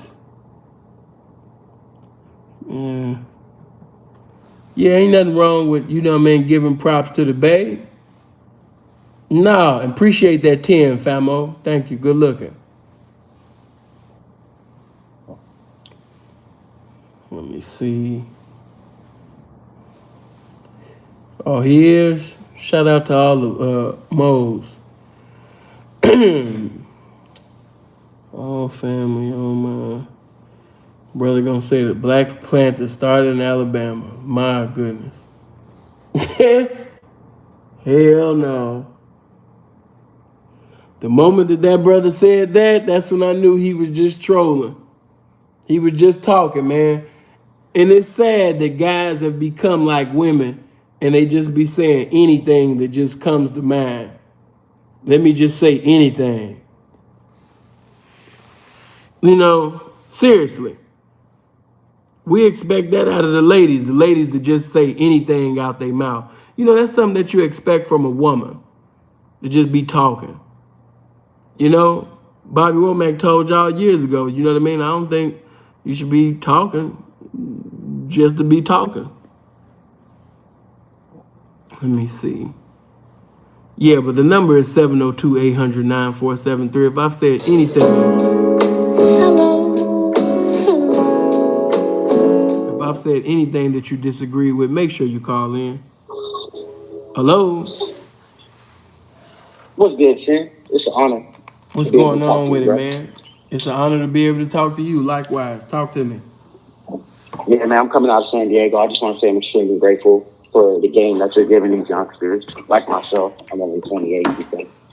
And, like, keep doing it, bro. Keep doing it. Good shit. That's all I want to say, man. Man, thank you for calling in, man, just to show appreciation, man. Thank you. Yeah. God bless. Hello? What's going on, Sam? How you doing today? Man, talk to me, man. You know what I mean? Talk to me, Texas. I'm doing good.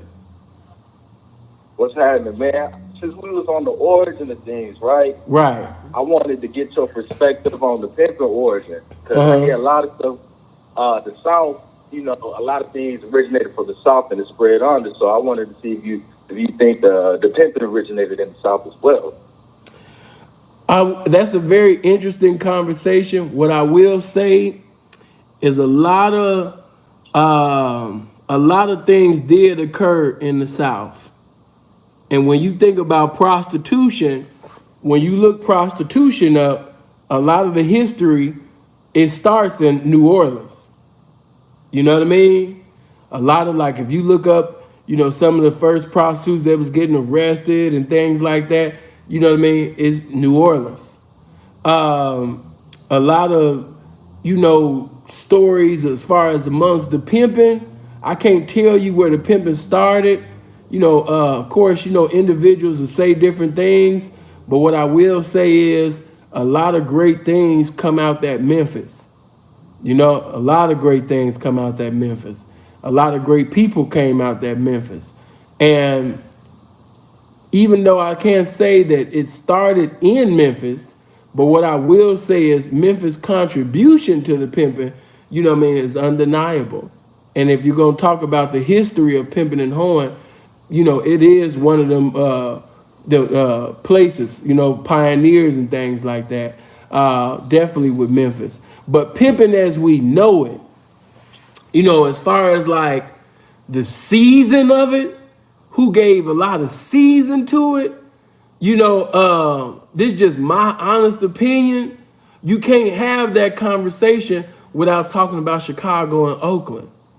You know, as far as the season of it, you know, like what made this shit like real charismatic. You know, when you start talking about individuals, you know what I mean, really doing some cold legendary shit, you have to talk about the Midwest. What are you talking about, saying? You got to talk about Ohio.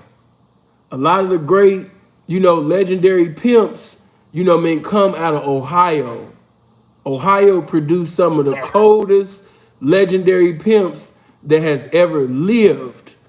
You know, so it ain't just Chicago, it's really the Midwest. The Midwest got a lot of great pimps of old. Like if we talking about the old ancient day, and see that's why you, right now, if any of you blessed enough to talk to Fillmo Slim, just ask questions and shut the fuck up. Because Fillmo is a walking encyclopedia pertaining to this pimping. You have to remember, before he even came to Fillmo, he was in that Louisiana. So, you know, Fillmo done seen some things even before he even came to California. It's just that, of course, he didn't start participating and become seasoned in the game until he hit Cali. You know what I mean? But yeah, Fillmo would be one of the ones, you know, to really be asking questions, you know, pertaining to, you know, that. And he gonna say the same thing. He gonna tell you that, you know, a lot of the great legendary P's, man, you know what I mean, as far as like what really brought a lot of charisma and style and shit to the game, yeah, man, you know what I mean? They can't deny that shit, man. It really be coming out that Midwest, I'm trying to tell you. If we just gonna get into legendary pimps conversation, a lot of legendary pimps, man, they come out of the Midwest. You know what I mean? And that South too. Because if we keep it real, Joe Cato is one of the coldest pimps that ever lived, and he come out of Georgia. I think Savannah, Georgia, to be exact. So, you know what I mean? The South got to be Joe Cato? Huh? Yeah, Joe Cato is one of the coldest pimps ever lived, man. Okay. And he come out of Savannah, Georgia. Yeah, he come out of Savannah, Georgia. Huh? I'm actually from South Carolina, like an hour away from Savannah, so that's some good history to learn about. Say that again. I was like, I'm an hour away from Savannah, so my people from South Carolina. So okay. There's a lot of history that actually come out of South Carolina too. Yeah. Like a couple of rappers, artists, like what's her name? Viola Davis, Chris Rock before he moved to New York, Jeezy before he went to Atlanta. Like, it's a lot of history that came out of South Carolina. A lot of people don't really know about. Yeah. Yeah, it's a lot of good history. Atlanta done had some good pimps come out of there too. They done had a lot of simps too though. A lot of simp trick ass niggas come out of ATL too. But you know, Atlanta got their share of great representation as well. You know, but places that you gonna hear when you talking about some cold pimping, you know, man, you gonna hear about, Memphis. You gonna hear a lot of Ohio. You gonna hear a lot of that Chicago. And as far as the style, niggas really showing out, you're gonna hear a lot of that Oakland, man. You know what I mean? But only thing of it with the Oakland crowd, I just got to keep it real. Oakland always had that mentality of, mixing it. So it's only a few that really come out that Oakland that really kept it straight P. Because a lot of y'all be talking about the Ward brothers, and the Ward brothers wasn't pimps. You know what I mean? I don't know why y'all don't be keeping it solid on that, man. Everybody always, the Ward brothers this, the Ward brothers this. The Ward brothers wasn't no motherfucking pimps. The Ward brothers was Max. You know what I mean? The Ward brothers was getting it from the womb and the spoon. So whenever you getting it from the womb and the spoon and other things, no, you can't, you know what I mean? Put that man in the Mac category. He's not this pimping. Pimp's only pimp. The Ward brothers was not no damn pimps.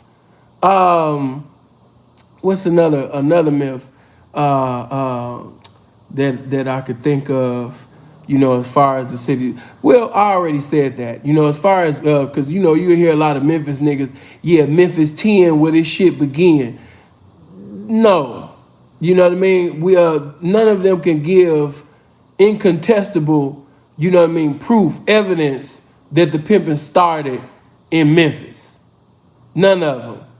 You know what I mean? They just say the shit because it sound fly and it sound cool to a bitch ear. Like, ooh, this where it began?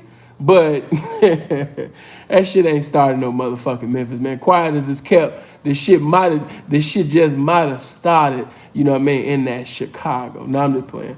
But, well, no, I'm not. But, yeah, man, a lot of great pimping, man, come out that motherfucking Midwest. And then I can't leave the East Coast out. I can't, because I just say this, a lot of niggas will get upset.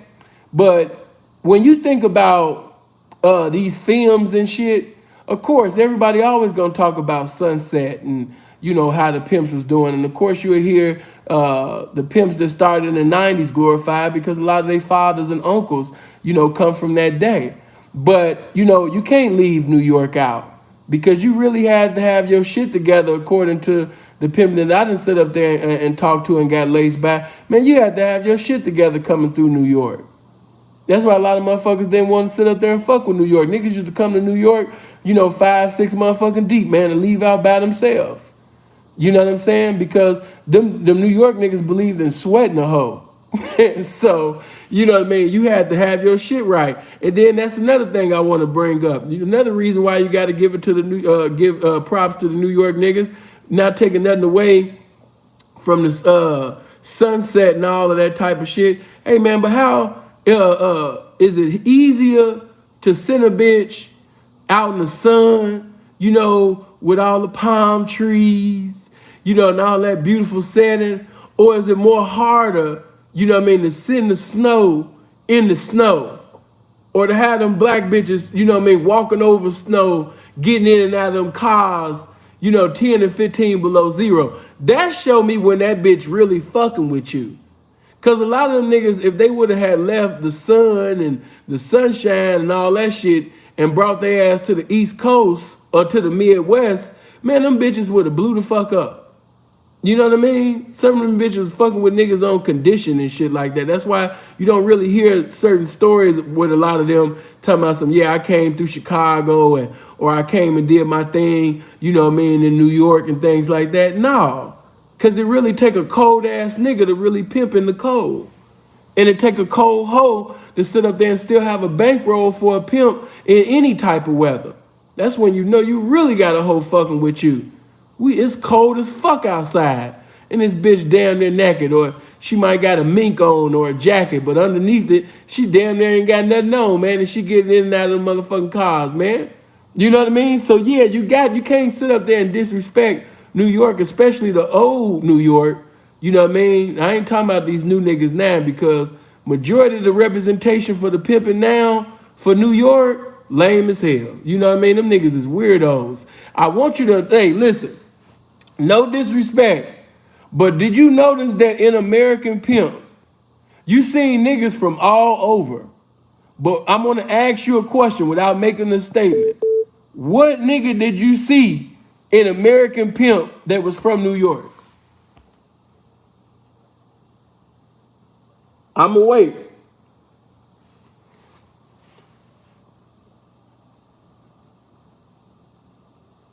Let me see. No, RP was not from New York. RP was from Portland. RP was just in New York. RP wasn't from no damn New York. A lot of y'all thought that certain people was from them areas because they was in it. Some of y'all thought that, you know what I mean, Dre was from New Orleans and shit. That nigga ain't from no goddamn New Orleans. Just like you thought K-Red was from DC. No, he was just in DC. You know what I mean? Just like RP, he was just in New York, but he's not from New York. He's from Portland. You know? So you didn't see nobody in there from New York. It's not to say that nobody was pimping. It was just that, you know, as far as the representation as a collective, garbage. It's only a few. It's only a few, man. A selective few. But back in them days, ask any OPs and they'll tell you about Mackie. Mackie was having it his way. I don't know how true it is because, of course, I wasn't there. You know what I mean? But they say, man, back in the day, man, you know what I mean? Mackie was damn near like 27 hoes deep.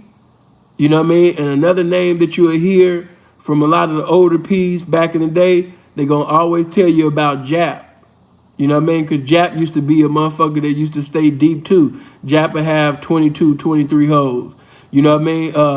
King Sean, which y'all done heard on the channel, you know what I mean, a few times. King Sean was in the motherfucking van. Jap used to have a van, and he'd sit up there and go to the hoe stroll, you know what I mean, in the little van. You would never expect that he was a pimping motherfucker, you know what I mean, in that damn van. But he'd just be driving around with King Sean in there, and King Sean said, man, I seen this nigga sit up there and break on every motherfucking hoe in front of my face. He said, I was kind of scared because when he asked me to ride with him, I thought he was getting ready to serve me. But no, man, he was just sitting over there breaking, man, on them 23 hoes, man. Even another nigga that used to be deep.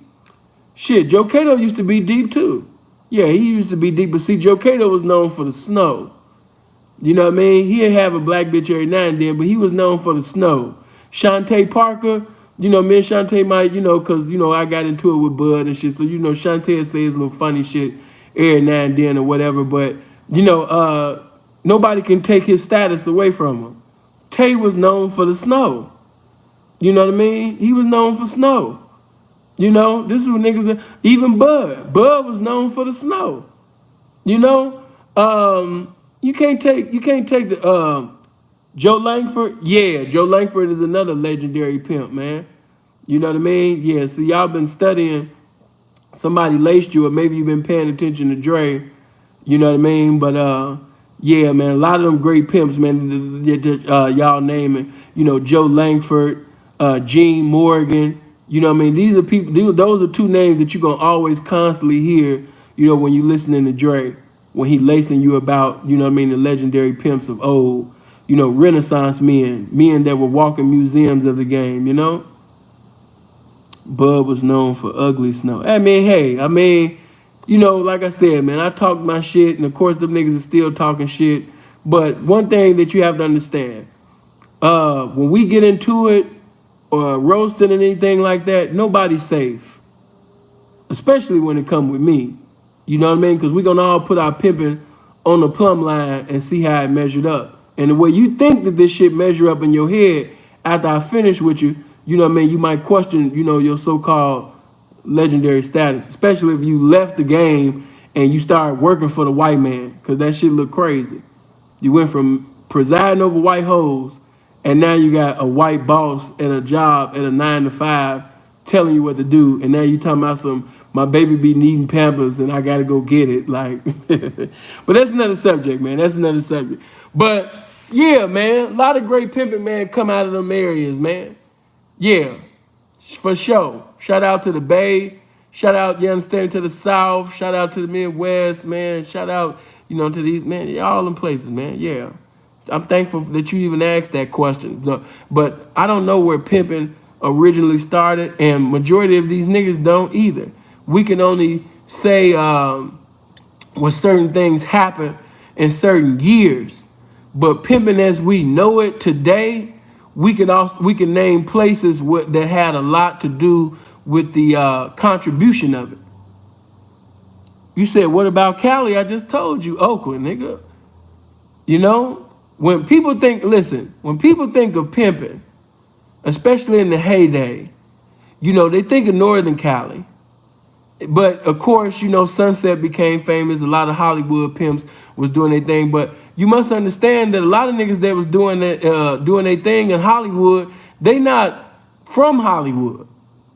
Just like Joe Cato. Joe Cato was doing his thing majorly in Hollywood, but he's not a Cali nigga.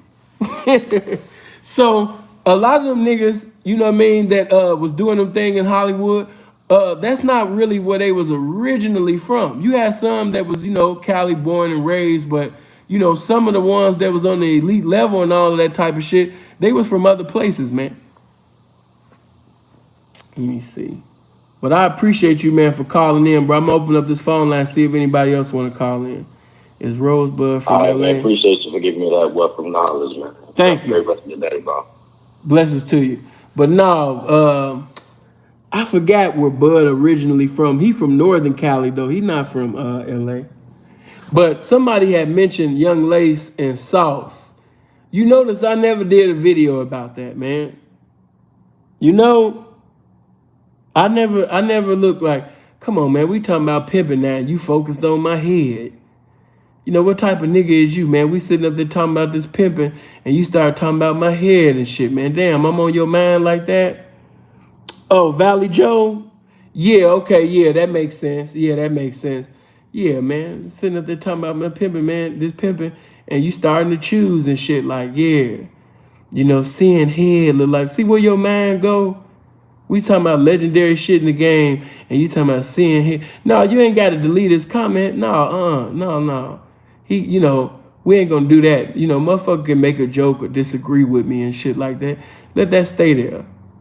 That's that Tommy Sotomayor shit. I don't want everybody to agree with me. I want you to be a man. By all means, maintain your balls. Maintain who you are. You ain't got to agree with me on every motherfucking thing. You know what I mean? I know I got a big ass head. You know what I mean? I've been with my big ass head, since I came out my mama's pussy and shit. That wasn't a revelation. Tell me something that I don't know.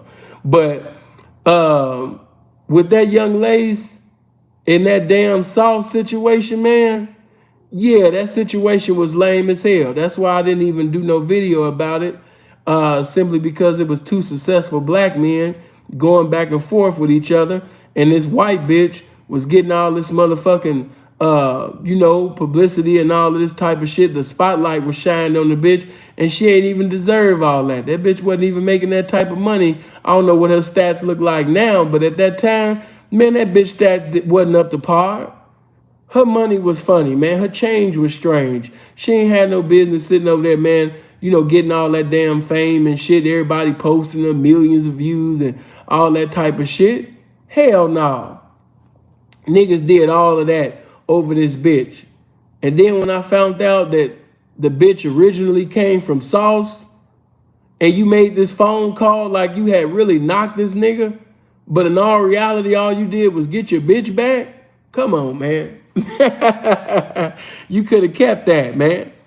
You could have kept that. I would never sit up there, man, and videotape myself talking to another man, and I'm speaking in tongues as Casper the Friendly Ghost give me utterance, shouting to the top of my lungs, and getting my bitch back. That wasn't pimpish, man. Wasn't nothing pimpish about that. And then the money that was on the table, that shit didn't even come from the bitch. That's your money. That was your rap money, man. You know what I mean? So that's why that shit look crazy. That's why I didn't even speak on it, because I like sauce music. And you know what I mean? Lace is cool. You know what I mean? So I didn't even go there, man. And I know I would have got the most views, you know what I mean, out the situation. But certain things we just leave alone, man. You know, everything ain't worth, for views and shit. It just looked too terrible to see two black men going back and forth trying to minimize each other, and then the white bitch in the middle and shit like that. I'm like, damn, who gonna cut this bitch though? Who gonna hold this bitch accountable though for the faggot shit she doing? You know what I mean? Who gonna hold the bitch accountable? Talking about some he gave her new teeth and all of that clown ass shit. So that's why I didn't even touch that shit, man.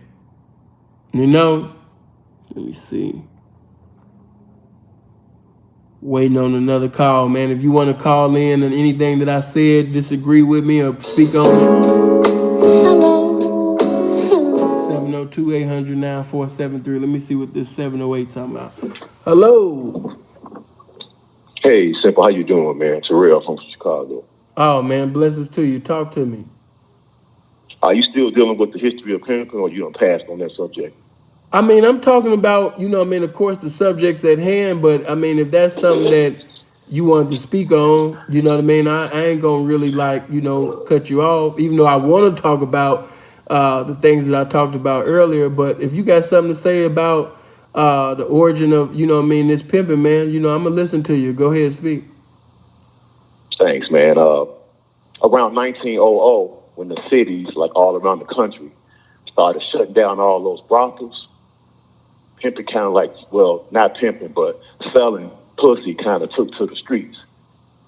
But it really came out of when all those brothels got shut down. Like in New Orleans and Chicago, they all had red light districts. Mm-hmm. And the city started shutting them down, when women start wanting more rights and stuff. But it still was a demand, to sell pussy. So a lot of the girls took to the streets, but they needed guidance. And the madam was kind of knocked out of the picture. So a lot of the guys started stepping up and started managing, Basically, when a lot of those brothels started shutting down, Chicago had a district called the Levy District. And it was like up and thriving. As long as they paid off the right politicians, nobody messed with them. But then when they shut down, started slowly seeing girls take to the street. But they needed management. Now I'm going around about the time of like 1900, 1910. You start seeing a lot of girls on the street. Before that, they were inside a brothel. So that's just a little bit. I mean, it might not be 100% how it started, but it kind of started simultaneously. That's not how it started, man. I know that's what I know that's what they told you, but follow what I just said. What I said was the correct way to convey things. All we can do, listen to this. All we can do is just say certain places where certain things happen at certain times because it's documented. Just like when I said New Orleans, has a lot of prostitution history. But when we look at prostitution itself, man, prostitution been going on since Genesis, and it's gonna continue on to Revelations. That's how that go. And as far as the pimping goes, nobody knows where the pimping started as far as a location. All that shit just sound fly. Because, prior to a brothel, being closed or open or whatever the fuck, it was still bitches selling pussy. And bitches been selling pussy. But pimping as we know it, nobody knows originally where it started. They can say it to make it sound good, but, nobody really has any incontestable proof to say, okay, this is the founder. This is woo-woo. Nah. And I like it like that. Cause honestly, ain't no motherfucking founder of this shit. Yeah, this pimping. You like when people say, What's the founder of pimping?" I always respond, "The pimping." They're like, "Who is that?" "The pimping." "Who the greatest pimp that ever lived?" The game. "Who the game?" "The game." "Who the game?" "Sinful." You know what I'm saying? So, all that shit just sound fly. I'll listen to somebody's little cute theories and shit. You know what I mean? But no, nobody really knows. You know what I mean? Nobody knows. Nobody knows. All they can say is certain places where bitches were selling pussy at certain times. It was documented that, this bitch, she might have caught a prostitution case over here in New Orleans and all that type of shit. But as far as the pimping goes, can't nobody say this is the first pimp in the slavery days. He was 5 deep. He had 3 horse carriages. You know what I mean? He was sending the hoes to go sleep with massa. We don't have no pictures like that, man. We don't have none of that. So nobody knows. Somebody will tell you a story like, "Yeah, man, I knew my uncle, he was a driver, for massa. And so he found out massa was a trick.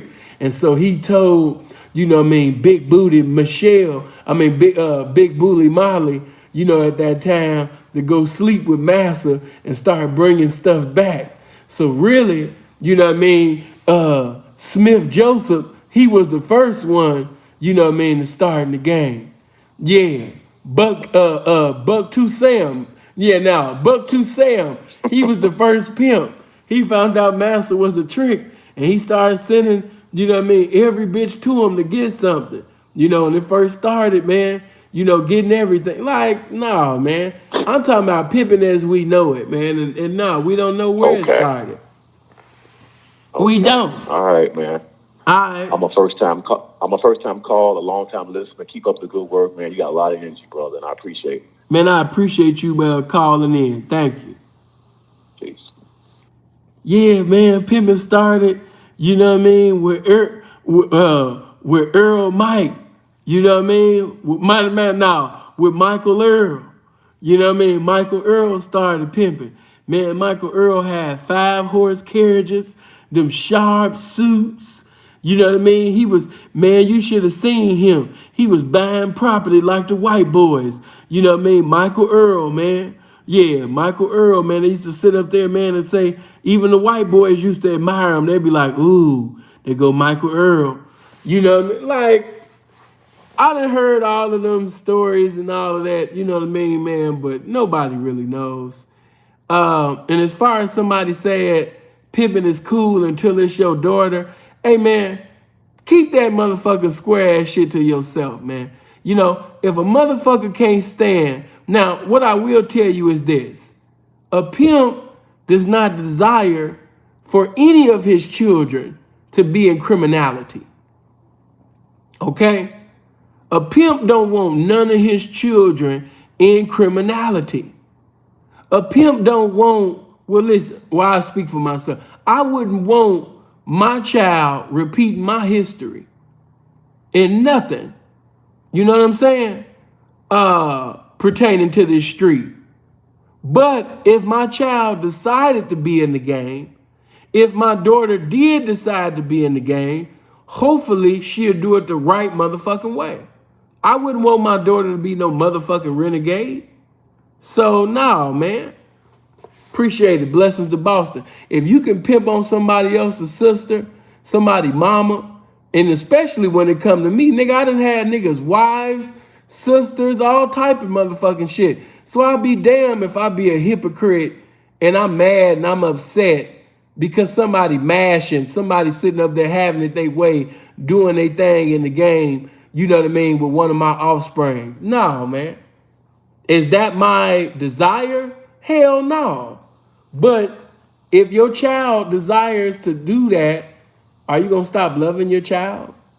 So no, if you could pimp on somebody else's sister or a daughter, you know what I mean, you should be able to sit up there. If you really this pimping, you should be able to sit up there, man, and keep it pimping when it come to your family, when it come to your offsprings.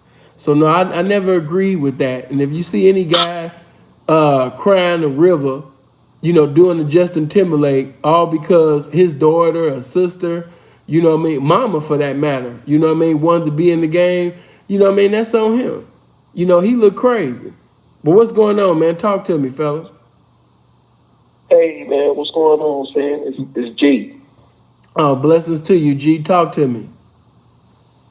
Yeah, man, I wanted to holler at you about the question you asked about, forgiveness, having selective forgiveness. Oh, talk to me.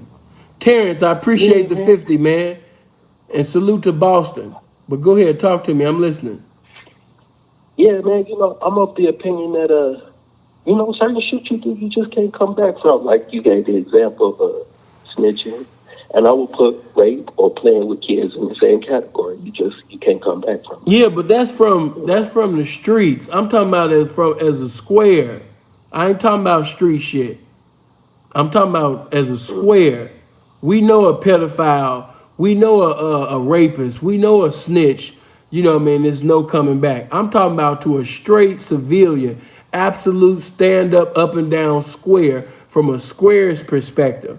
Somebody that's saying they're a Christian. Somebody saying they're a Baptist. Somebody that's professing to be righteous.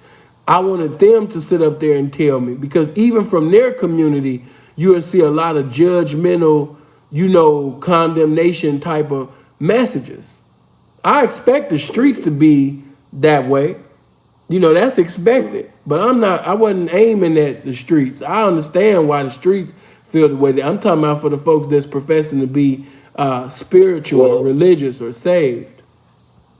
Okay, I feel that. But I'm not from the streets neither, but I'm just saying morally, I feel like it's certain shit you do, you just can't come back from. So I feel you, but that's not, that's the, well, and then let me just also say this. I disagree with you.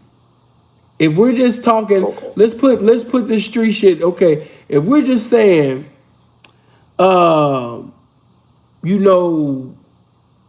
as far as morals, a man can evolve. And he can gain he can gain morals. So I disagree with that. I believe some of the greatest preachers and teachers and inventors and all of these music artists and a lot of that shit, you know what I mean? They done did things in their past. Just like, for example, I think Jackie Wilson is one of the coldest vocalist entertainers. Before it was James Brown, it was Jackie Wilson. And Jackie Wilson was one of the coldest. But that don't change the fact that Jackie Wilson was trying to basically sit up there and rape Patti LaBelle. But I'm not going to minimize Jackie Wilson's greatness and say he didn't evolve from that or, take any away from his talent because he tried to take the pussy from Patti LaBelle. You know what I'm saying? So, like I said, man, I just know too much history, too many ministers, too many people who've been recognized as great men who had a past, prior to that. And so, I can't agree with that. Now, if we coming from a street standpoint, then I understand.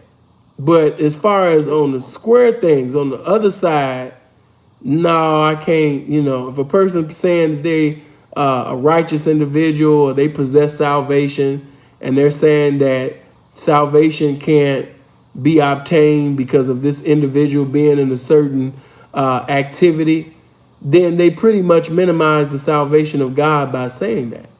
So that's why I don't agree with that. And I don't think that God's hand is shortened. I think he can reach in the gutter, and pull out what he desires to pull out.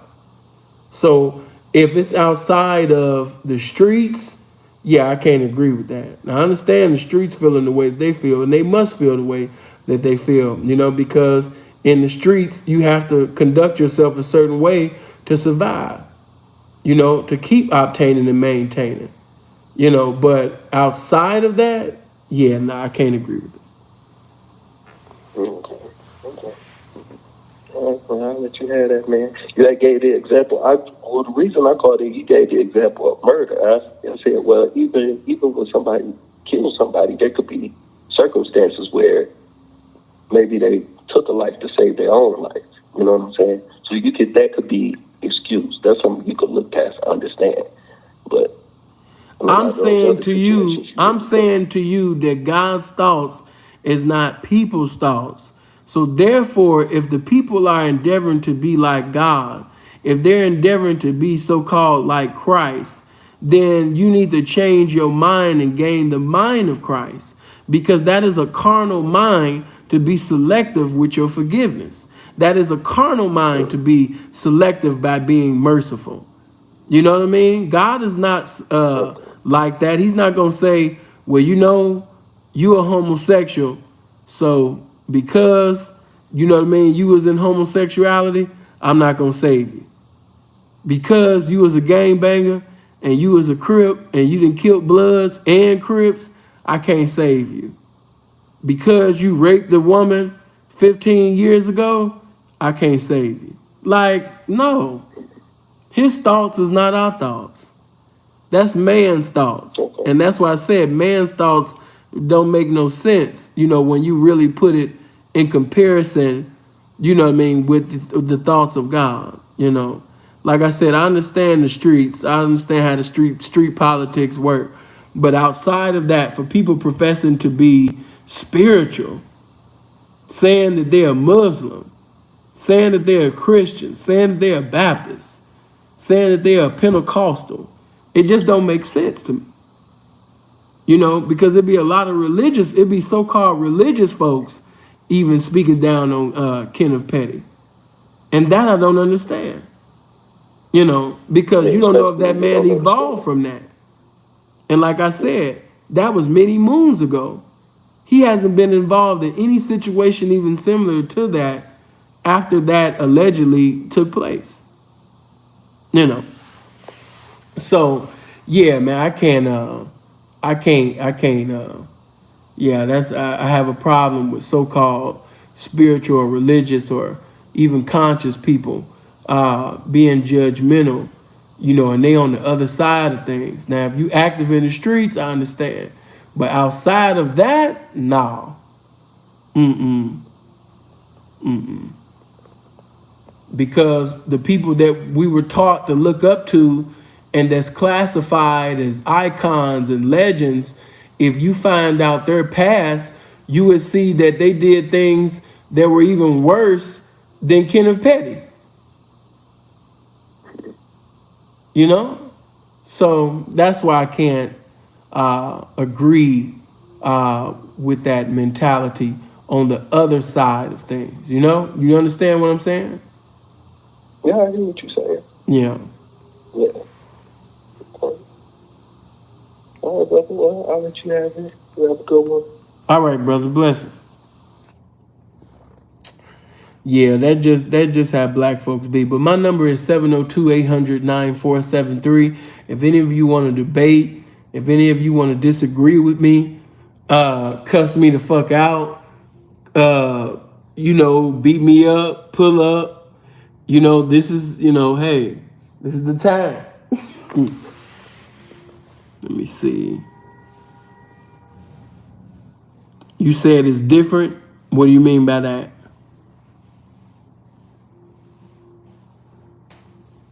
What do you mean by that? What's different about it? Because I can show you where the so-called conscious community has a lot of similarities with the people that's involved in religiosity. And I even had a video saying that the so-called conscious community, which is really the subconscious community, they just like the unconscious black church. The conscious community is just like the unconscious black church. They just study a little more, but they bound by the same spirit. Hello? Yo, Sid. Yeah, well, talk to me. Hey, yeah, I was hitting you, man. Earlier, the brother that made the comment about the Panthers in Alabama. Yeah. It was somewhat true, man. What he was saying. Oh Lord. Okay, break it down to me how the Black Panthers started in Alabama. Okay, it was an organization in Alabama that started late 65, early 66, called the LCFO. You could look it up. And Stokely Carmichael came down to help him with it. And he was with Snick at that time. And Huey was a part of Snick. The only thing that Huey didn't like was the LCFO was more political. But Huey took the logo and a lot of their programs and ran it back to Oakland. And that's when him and Bobby Seals started the Panthers in October of 66. So he was partly right. It's just the LCFO, which got dubbed by the media in Alabama as the Black Panther Party, because of their logo. So Huey being down with Stokely Carmichael and them being in Alabama a little earlier, he took the concept back to Oakland. So he was partly right with that. Okay. And the LCFO stood for Lowndes County Freedom Organization, something like that. Okay. So. Okay, well, this is why I disagree. Let's say, as a matter of fact, I can promote my brother even while I'm conveying this example.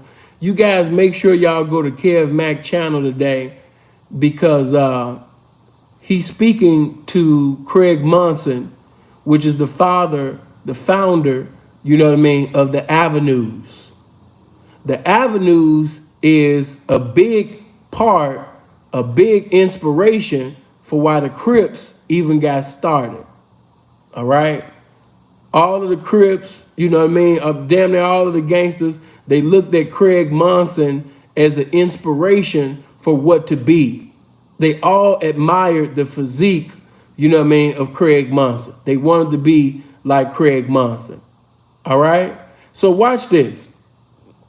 Just because you got inspired, you know what I mean, by somebody else, like for example, taking leather jackets, that's not something that the Crips originally started doing. That's something that the Avenues used to do. You know what I mean? Right. So the Crips was actually inspired by the Avenues. But the Avenues and the Crips, two different entities, man. They're separate.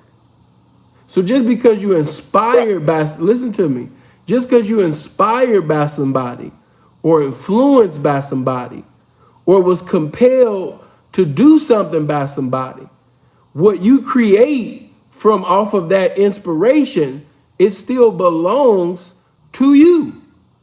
I've been influenced by Andre Taylor. I see some of the things that Andre Taylor has been doing politically. And I want to, in the future, I'm going to do some things myself. Certain things will be different, but at the same time, I was still influenced and compelled to basically do certain things because of my observation of seeing how God used Andre Taylor to do certain things. But even when I do certain things in the future, Andre Taylor won't be able to say, I started that. No, he can say, I influenced the founder. He can say that I inspired. He can say that I informed the founder, but he's not the founder still. You know what I'm saying? So that's still incorrect. The birthplace of the Black Panther movement is still in Oakland, my brother. You know? Just like many of you. Many of you was influenced by me. Some of you didn't think the things that you thought until you heard certain things that I said within my videos. But I can't take, you know what I mean, full, you know what I mean, say, yeah, man, you know, see that dude right there? Yeah, I found at that gas station. Oh, you did? Yeah, the dude that started it, he got all his game from me. He was gonna commit suicide that night. You know what I mean? But he listened to the game that I gave and he decided not to commit suicide. And then I began to build him up by giving him inspiration to keep living. You know what I mean? I told him, man, start a business now. Don't wait for tomorrow. And he got that from me, man. He was inspired. I can't sit up there and say that, man, yeah, I was a blessing to him, but I didn't start that gas station, man. He did that shit on his own.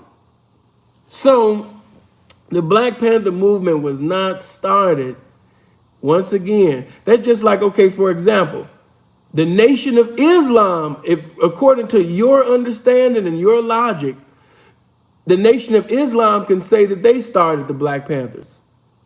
By your logic. Right. Because a lot of because of what you're saying, even not just the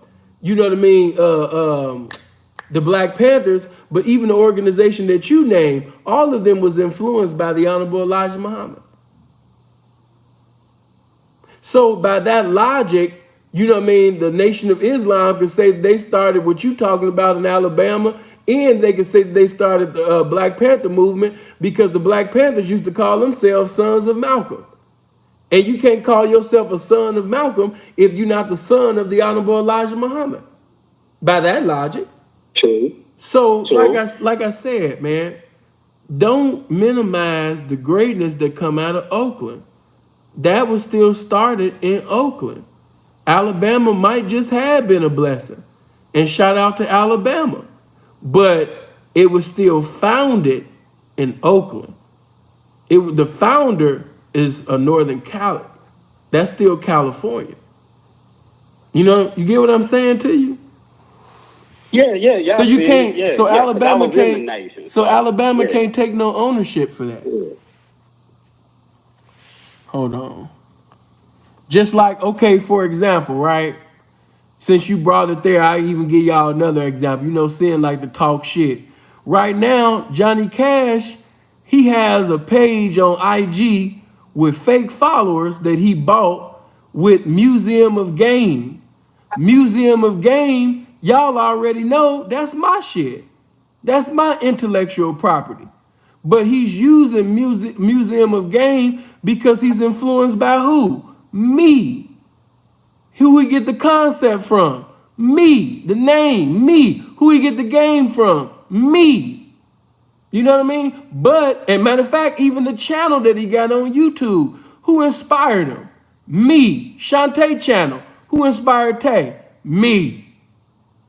That book wasn't even selling nothing until that nigga came on my platform.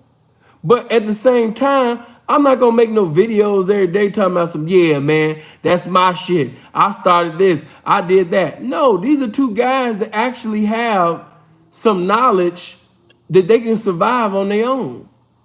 They don't need me in that regard. Now, they can never sit up there and drop game and be as entertaining or charismatic and sit up there and drop it like I drop it because I'm the true Museum of Game. I can sit up there and draw an audience without saying one thing about pimping. I ain't got to talk about pimping not another motherfucking time, and I still have an audience up in it. Why? Because I even have knowledge and wisdom outside of the lifestyle. That's the difference. Johnny can't sit up there and draw no crowd like speaking outside of the game. He's not the Museum of Game.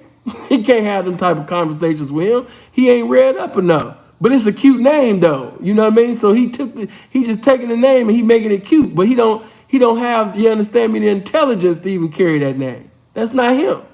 But like I said, I wouldn't even sit up there and boss hog on him like that. So anybody from Alabama shouldn't do that with Oakland.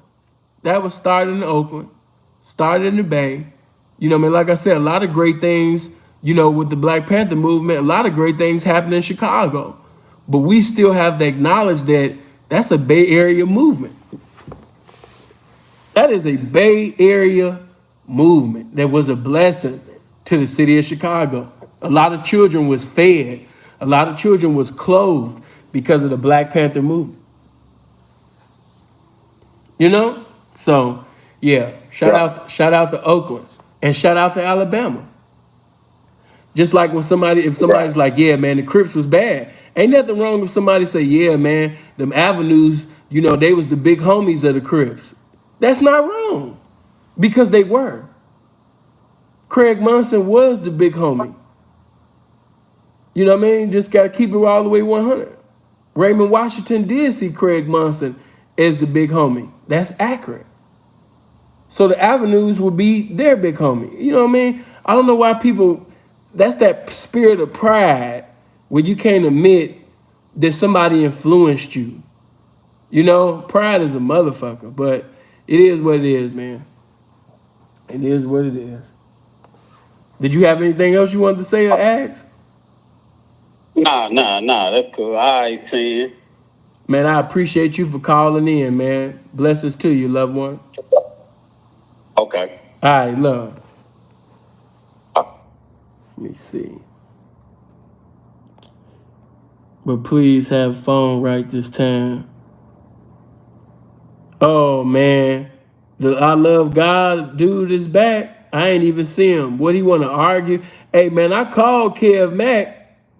Kev sit up there, he was too busy at that time. He didn't have, but Kev confirmed exactly what I said. You know what I mean? The Crips didn't come from no damn Black Panther movement, man. Y'all need to stop saying that shit. Originally, they did not come out no damn Black Panther movement. Now, of course, to certain Crips, they can define Crip to be something positive.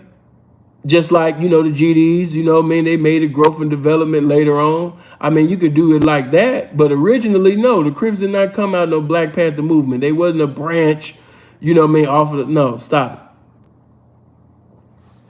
He said you giving out false. Oh, man, they ran the area before gang started. Just Crips, businessman. Yeah, I've been hearing about the Gladiators. As a matter of fact, one of the OGs that used to braid my hair in prison, he was a gladiator. You know what I mean? I'm trying to remember OG's name, man. OG used to be swole as hell back in the day, but yeah, he was a gladiator. He used to talk about all of them stories, man. He was, matter of fact, I think that might have been the first time I even heard of the Avenues, was through him. Let me see. You old as hell if you're a gladiator. You got to have some age on you if you're a gladiator. As a matter of fact, you don't even see no interviews. I can't think of one interview that I've seen with anybody that was a gladiator. I don't think so. That might be the one thing the Kev don't have. They say that Black Panther started Crips. Yeah, man. Yeah, man. Bobby Louie already put that out there, man, that it ain't. No. You have to understand that when you from the Chi and when you in a somebody else's backyard, we don't do the GD, Blackstone, BD thing. No, it's all one car. It's all one.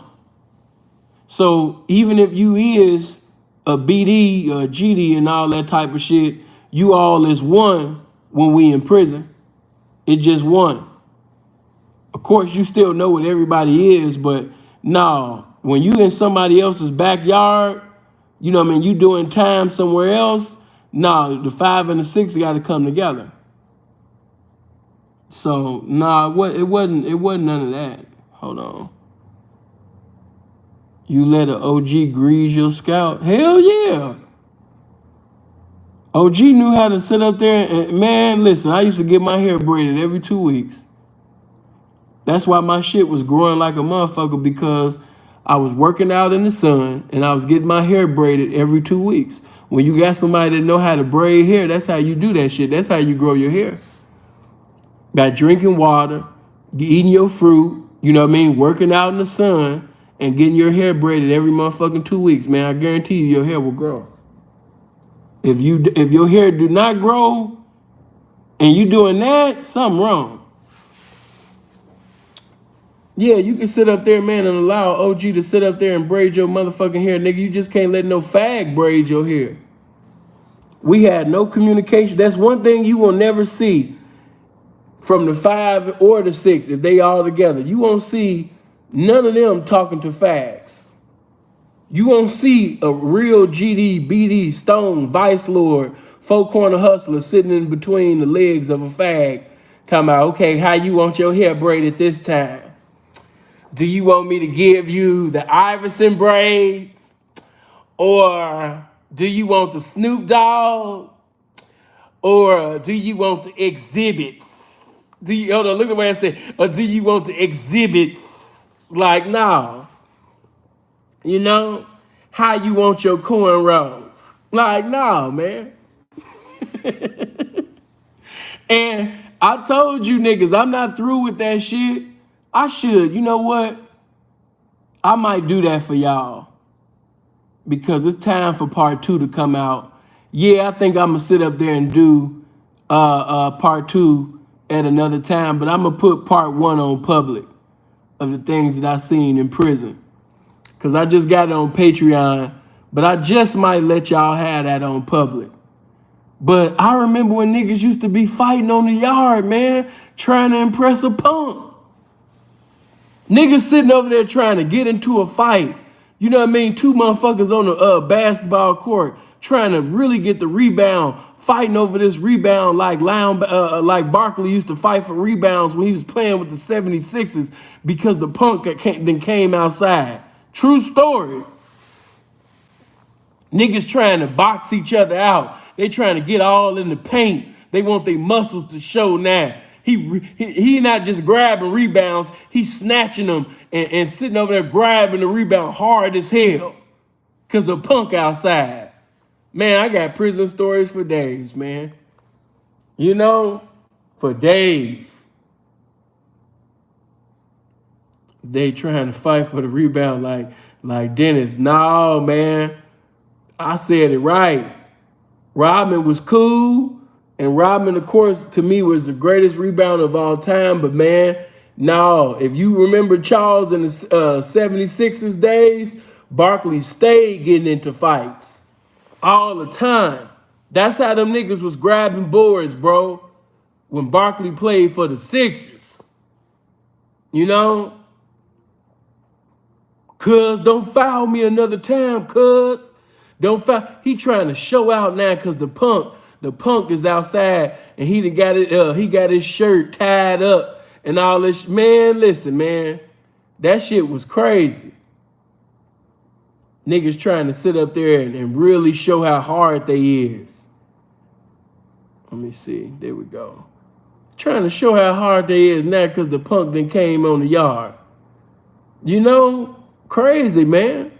Y'all laughing, but man, this is shit that I seen with my own motherfucking eyes, man. You know, niggas wasn't even playing hard at first, but now the punk come outside, niggas is Charles Oakley all of a sudden. Like, god damn.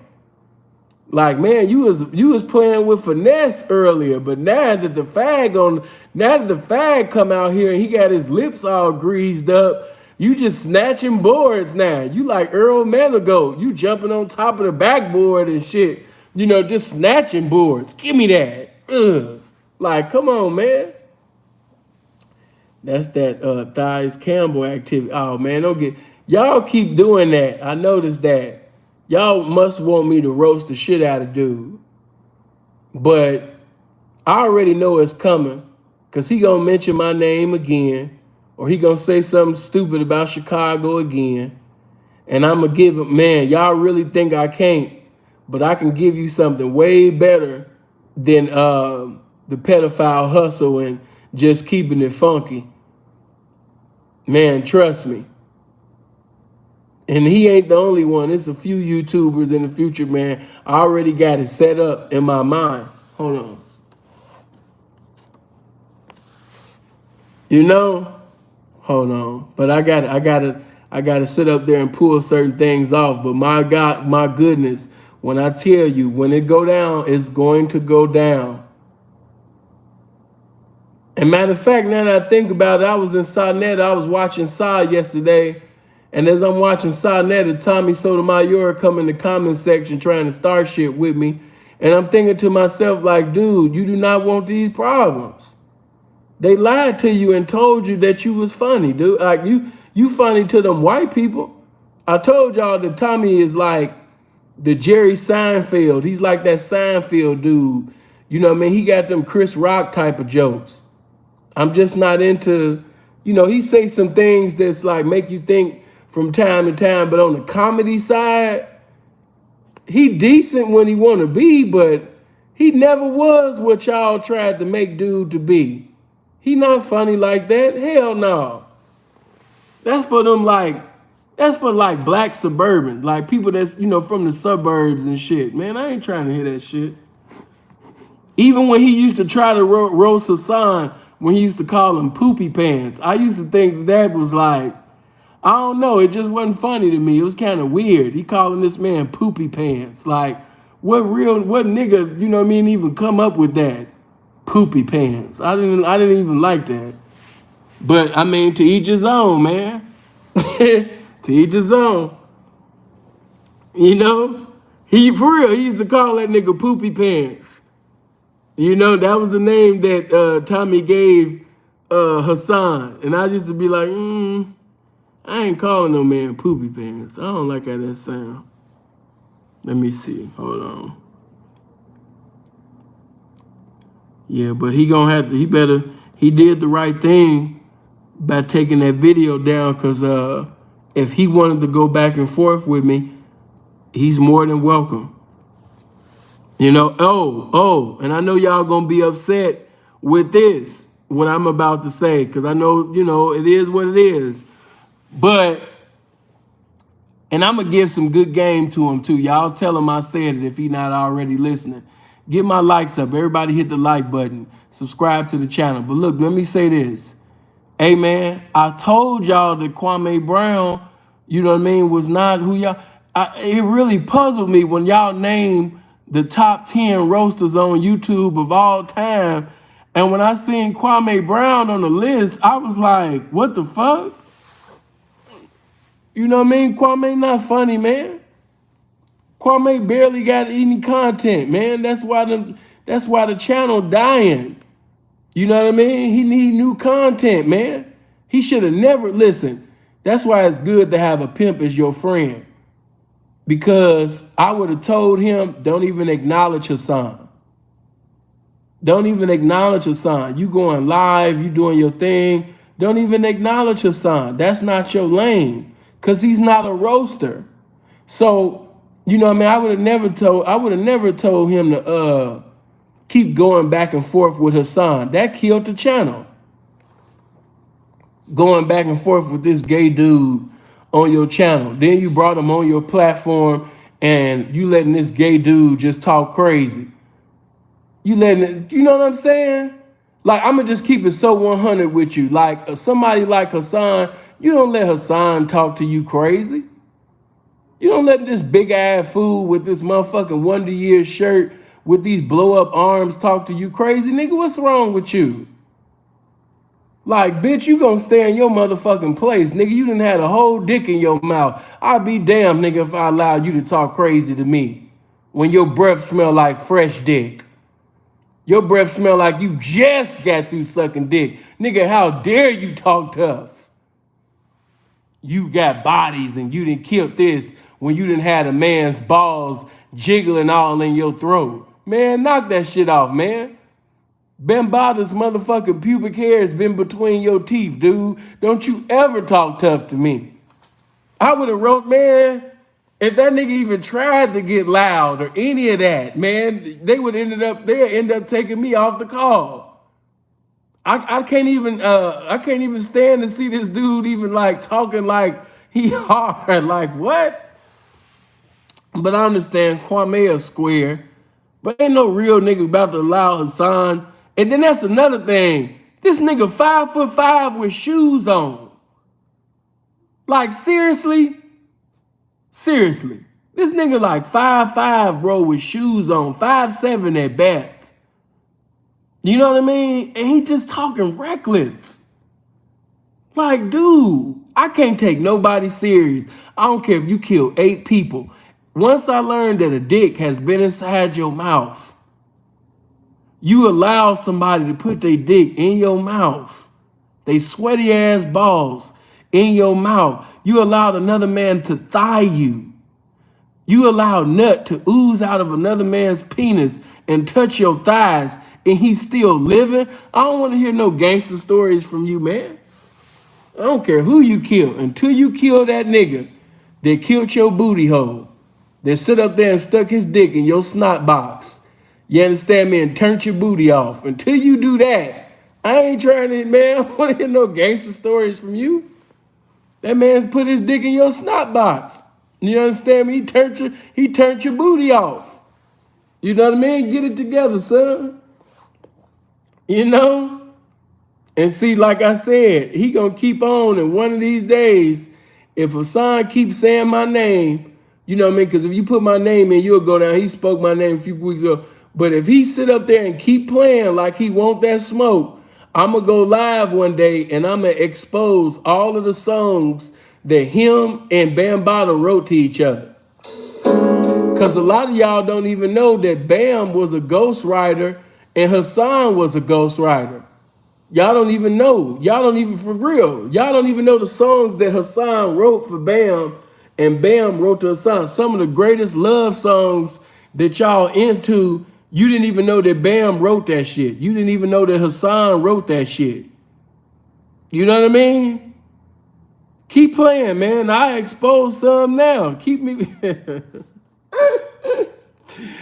Oh, shit. Matter of fact, fuck it, man. I'm not going to give it all to you. But I'm just going to hold on. You didn't even know that Hassan wrote this song. Hassan wrote this shit for Bam. Some of y'all gonna be like, damn. I'm gonna keep it all the way 100 with you. Hassan would beat a lot of niggas in verses. Hold on. Watch this. A lot of y'all didn't know, man, that Hassan wrote this motherfucking song, man. But they made it to a woman to a man. But originally, this was Hassan writing to Bam. Hold on. This is you didn't even know. Another Mr. Elliott exclusive. Go ahead. Hold on. What? It's all for the love, but there is one Hold on. What you saying, son? Keep a man satisfied. Hold on. Come on. And I know the remedy. Hold on. What? Hold on. From cheating. Hold on. What? Hey, pussy don't fail me now. What? I gotta turn this nigga out.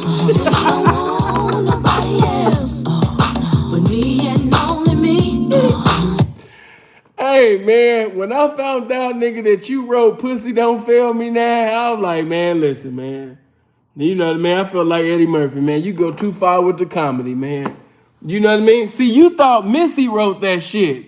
You know what I mean? No, Hassan wrote that shit to Bam and sold it to Missy.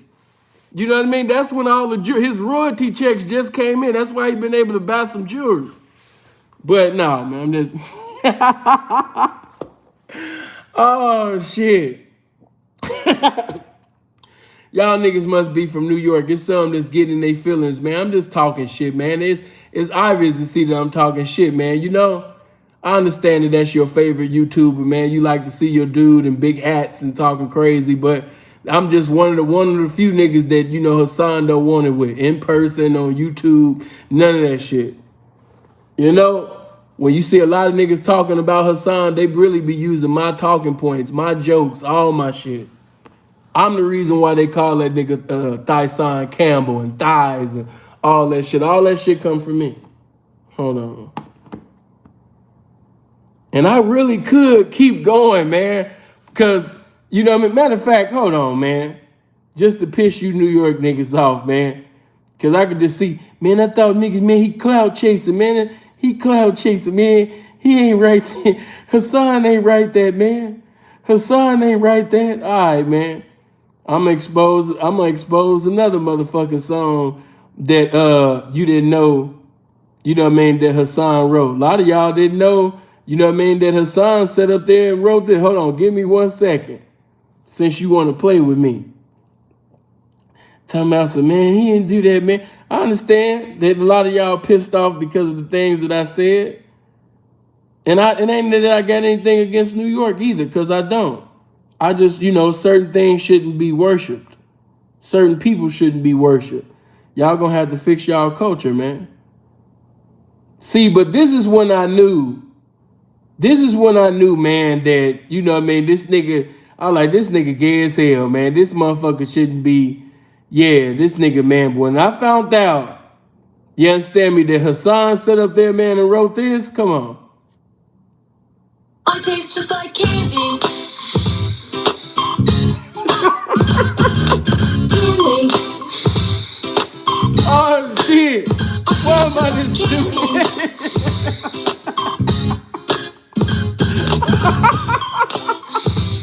So dance with me. Yo, now let me paint you. You know what I mean? Come on, man, stop. I'll sit up there, man, and roast all day, man. You need to just leave me alone. Seriously, all y'all need to just leave me alone, man. I would be all day.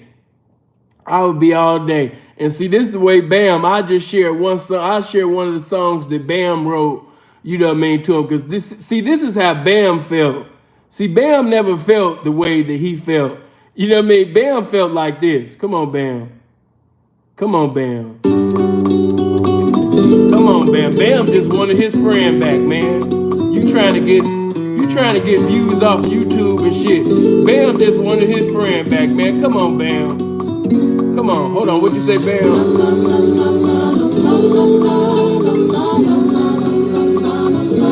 Come on, man. Hold on.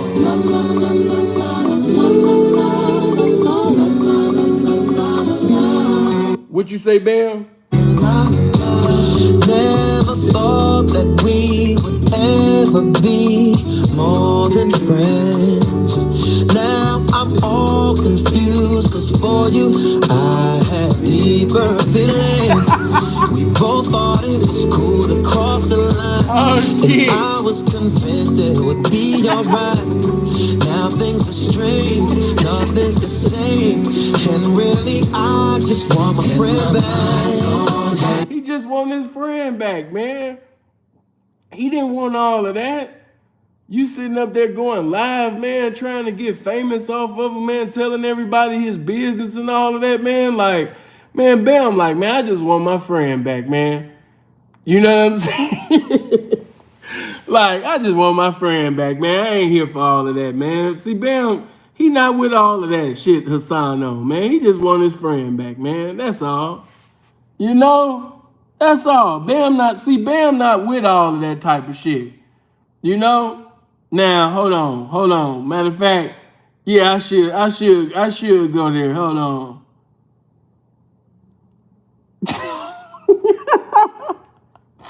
No, I ain't gonna. Yeah. I ain't gonna do that. I ain't gonna do that. That's heartless. Yeah, I ain't gonna do that. Yeah, I ain't gonna do that, man. Cause nigga, keep my name out your mouth, nigga. I can sit up there and roast you for an eternity, nigga. You too much. You just too much. I just gotta keep it all the way real with you, man. He's just too much content.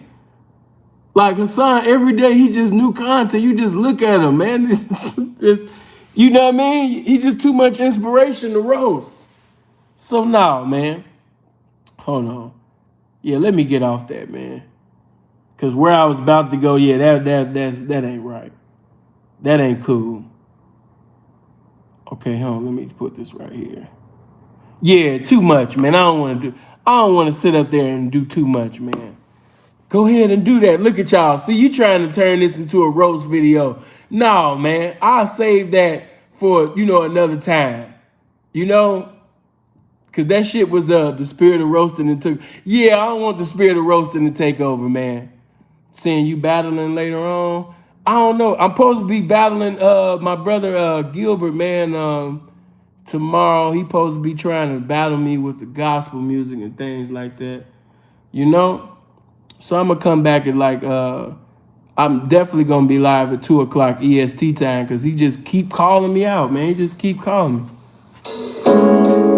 Hello. Hold on. Somebody didn't call me. Hello?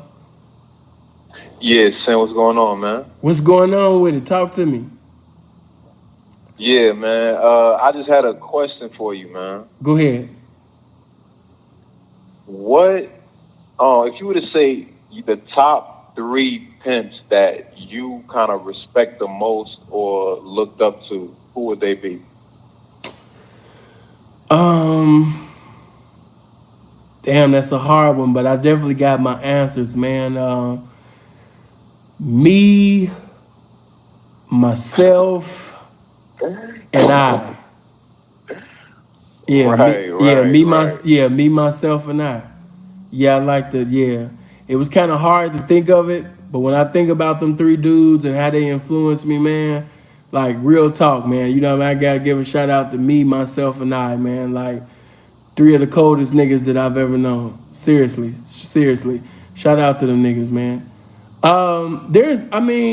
There's different individuals, man, that, you know, have been a blessing to my game through the years, that I can speak on. You know, originally when I first started, you know, when I really didn't know too much and I was just learning as I go, I really only had, you know, T-Mac around. Of course, you know, I was meeting other pimps and things like that, you know, but when you come into the game and you seeing older people, with older P's, you know, telling younger pimps the wrong way on purpose to send them off. And, you know, when you seeing a whole bunch of, you know what I mean, jealousy for younger pimps. And then if you basically reveal your ignorance pertaining to the game, that would enable, you know, that P to basically take advantage and pretty much, you know, knock you, you know what I mean, for the information that you just conveyed. So that was my mind frame at that time. So no, I didn't, a lot of people I wasn't trying to be cool with. Freeze was a lot more friendlier than me. So Freeze, you know, would really be talking to a lot of the P's and things like that. If you didn't initiate a conversation with me, I really wasn't going to be like, hey, oh my God, that's Pimping Ken. Oh man, I remember. I would just never do that, you know. Or, you know what I mean, not saying that Freeze would do that, but he was just more friendlier, talkative. If you notice, like a lot of the P's that I even met, or a lot of these niggas that I even came into contact with, it was really through Freeze. You know what I mean? Like, I would have never been cool with Clyde if my brother wasn't, you know, cool with him. You know, I knew of him, we knew of each other, but I wasn't cool with Clyde. I became cool with Clyde because of Freeze. So, you know what I mean? Once again, I just wasn't the one to be. And then you got niggas that, you know, dislike me. And I definitely disliked them. And, you know, I openly admitted that. So, you know, the people that I fucked with was really people that I fucked with from that time until now. My crowd, my real crowd, really hasn't changed. You know, when I think of T-Mac, when I think, of course, you know, you know, Andre Taylor. And of course, you know, I mean, I always had Pepe Le Pew, but as you know, Pepe died. But what era was that, Pepe Le Pew? Huh? What era was Pepe Le Pew? What era was he doing his thing in? Pepe was really doing his thing, man. And the when you think about Pep, of course, Pep is kind of like the Filmo Slim days. You know, of course, Filmo started before Pep, but Pep is still in that era. You know, so that's way back yonder in the game. You said what? I said I hear you talk about him a lot. You know, from time to time, you must have a lot of respect for him. Hell yeah. Hey, if you just talking about respect, then yes, it's more than 3 pimps, man, that I have respect. But if you talk about at the highest and all of that shit, there's no really the highest of the high, and ain't none of that shit, you know. But I respect quite a few. Yeah, I respect quite a few pimps. It's like, you know, when somebody's like, yo, who's just, you know, who you think's the greatest hip hop artist of all time? There's so many people. No pimp is gonna tell you that another pimp is the greatest pimp of all time. No, not the greatest, but you know what I mean. Just like, you know, like you know, always kept it thorough, always kept it pimping. Like didn't try to There's no. I mean, if you talking about in my age group, the people that I started with, yeah, I could name quite a few, even ones that's older than me. But you know, I don't want to start anything by saying, "Ooh, this the top 3," because you know I get a call, and man, are you serious? You know, so I ain't gonna do all of that. But I will say, man, there was some individuals, man, that you know I highly respect. You know, and I can definitely name. I mean, even in the city of Chicago, I just not too long ago, I was checking on Bishop. I was checking on Don to see, you know, how he's doing, because as of right now, he got COVID, and I'm hoping that God, you know, bless him and you know help him pull through that. But yeah, you know, I highly respect him. I don't agree with the church, and I ain't in the church and all of that. But yeah, I was just about to say that, man. But like, I how you go respect him. from the pimping to a minister? I just don't get the correlation. You know what I mean? I get the correlation big time, because I believe those that's actually pimps have the high calling of God on their life to preach and teach God's word. It's just that he's involved in carnality, you know. But an authentic pimp, you know, I mean, the gifts that man has is pretty much like a minister. He still be. Huh? You right, but he still be walking into interviews with hoes with him and shit like that. You know what I mean? Yeah, but that's just for show. That's not his hoes. You know what I mean? Don Yeah, I be hasn't. seeing him talking back to him. Yeah, Don hasn't officially and for real pimped in decades. You know, so just because you see him sitting in a chair with hoes and all that type of shit, you know what I mean? That's just for basically show. That's not his hoes. Now, the type of men that, like, I'm talking about, like, them real pimps that you respect, right? Like, the type of men that they was, do you think it's possible for the men of today in 2021, coming up in this era, to be that way with all the bullshit out there, all the, you know, women out of pocket, you know, all the crazy that you see going on? Is it possible for men to still carry themselves like you know, like real men in this day and age? Is it even possible? You know what I mean? Is it possible for a man to be himself in today's day and age? Yes. Yeah, like be a thorough man, because every little thing is like Let shame. me ask you a question. Are you a man? Yeah. Okay, are you a man every day? Yeah. Okay, then that's the answer to your question. Yeah, but I'm different though. You know what I'm saying? No, you're not. I'm not like that. No, you're not. In that regard, you're a man. And if you're a man every day, I would hope that you're gonna tell me that, you know, you being a man every day. Shit. So I don't think you're the only one displaying masculinity. I don't think you're the only one that's the truth. You know what I mean? So no, God ain't never left himself without a witness. So yeah, God got men out here. Yeah, but you got to be smart to see through all the bullshit, is what I'm saying. I don't think everybody's that smart. Bro, listen to what I'm saying, man. You're not the only one. Yeah, of course. You're not the only one, man. So if you're not like, yeah, man, you need to move past that question, man. That question was kind of silly as hell.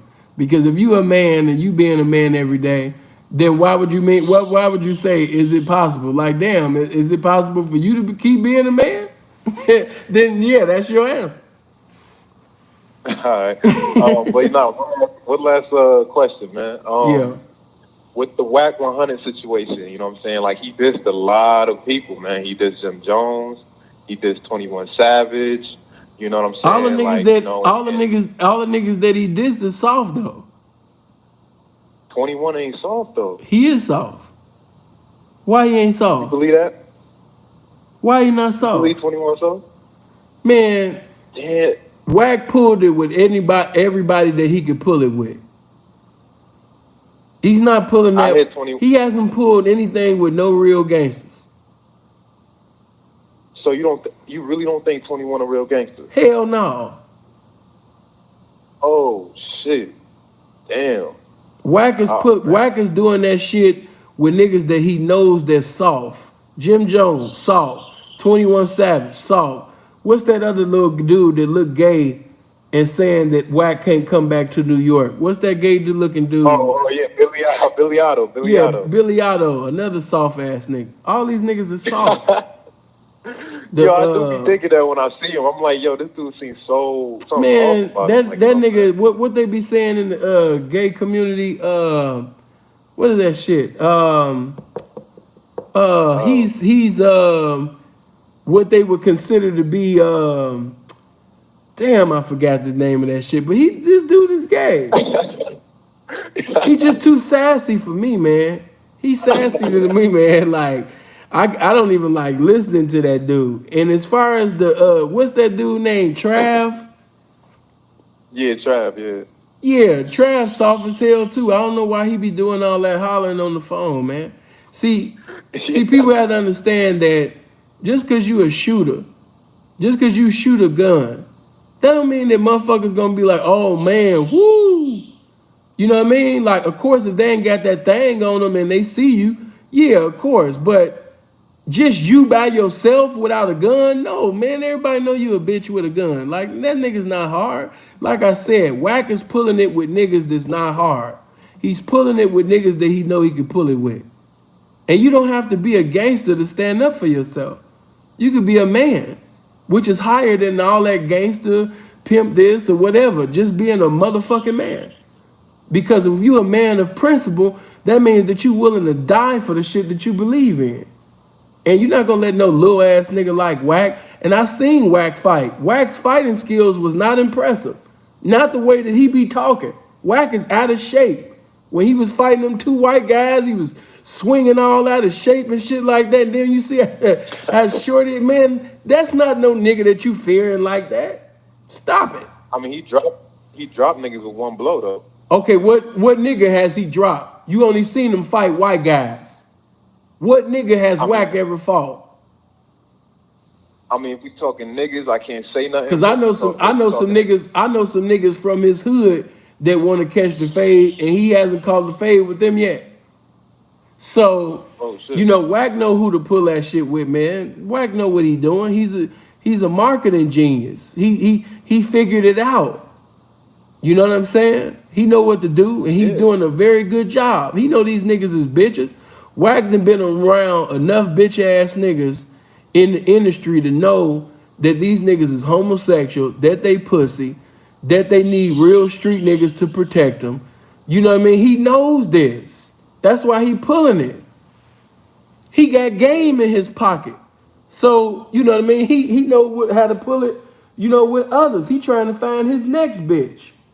He done had Game for years. Game ain't hot no more. So he need a new bitch that's, you know, hot, that's relevant. You know, Blue would be cool, but he using Blue with the boxing shit. You know, Blue ain't hot with the music shit. Even when Blue Face do interviews now, they don't ask nothing about his goddamn music. Don't nobody care nothing about his music. Didn't Blue just do the moonwalking in Calabash and shit? I don't know what, you know, I don't even know nothing about that. All I know with Blueface is now he's just a boxer. He, you know, it's always something outside of music. Ain't nobody really checking for that nigga no more. Wack is looking for his next situation. Wack is about money. His real name in the street is Cash. He's about his money, man. Can't nobody take that from him. The man is trying to get to the money. And he don't, and another thing nobody is bringing up is the fact that, you know, Shotty was disrespectful to the West Coast. Shotty was telling the West Coast niggas to suck his dick, Chicago niggas to suck his dick, Jay Prince and Texas niggas to suck his dick. So honestly, I expect niggas from the other areas to be like, man, fuck them New York niggas, man. They still behind this bullshit while using blood name in regard. Yeah, you were saying all that, we the new Death Row and all that shit. I remember all that. Yeah, they was using, and then you got this faggot ass motherfucker with rainbow hair letting him call himself a blood. So now I don't expect Wack and other motherfuckers like him to be respectful, you know, of New York politics or just New York period. Because New York been moving funny, man. That shit was never supposed to happen. You know, but I understand, man, you know, idiots presiding over idiots. You know, this is the results. Shit. Yeah. Yo, when you gonna be back on camera again, man? I mean, I'll fuck with your videos, but like, you know what I'm saying? When you gonna be back doing it the way you used to do it? You missed my face, huh? You want to see how handsome I am now? check you out. It ain't even all that, man. I had to fuck with you, man, because you asked me, you know what I mean, can we still be men? And then you say, when you gonna show your face again? You know, and I say, man, in the game's appointed time, because that was supposed to been happen. But man, things that I wanted to happen didn't happen. You know, bitches started acting stupid. I wanted to, man, listen, there's certain things that I had in the play, you know what I mean, that just didn't happen. I still ain't got my citizenship. It's just certain things, man, that I wanted to bring. You know, it's a certain aura, certain excitement, certain energy, you know what I mean, that I wanted to bring. And as of right now, I just, you know, I can't do what I want to do. And if I can't do what I want to do, if I can't do it the right way, then, you know, it is what it is. But I did make one step forward though, even though, you know what I mean, I wouldn't want you guys to see all the plugs and shit that I got, you know, connected, but y'all see that nigga got a stable signal though. Y'all done figured this shit out. Yeah, I noticed that, because last time I was talking to you on the phone, you kept like cutting out and shit, but now it ain't happening, so.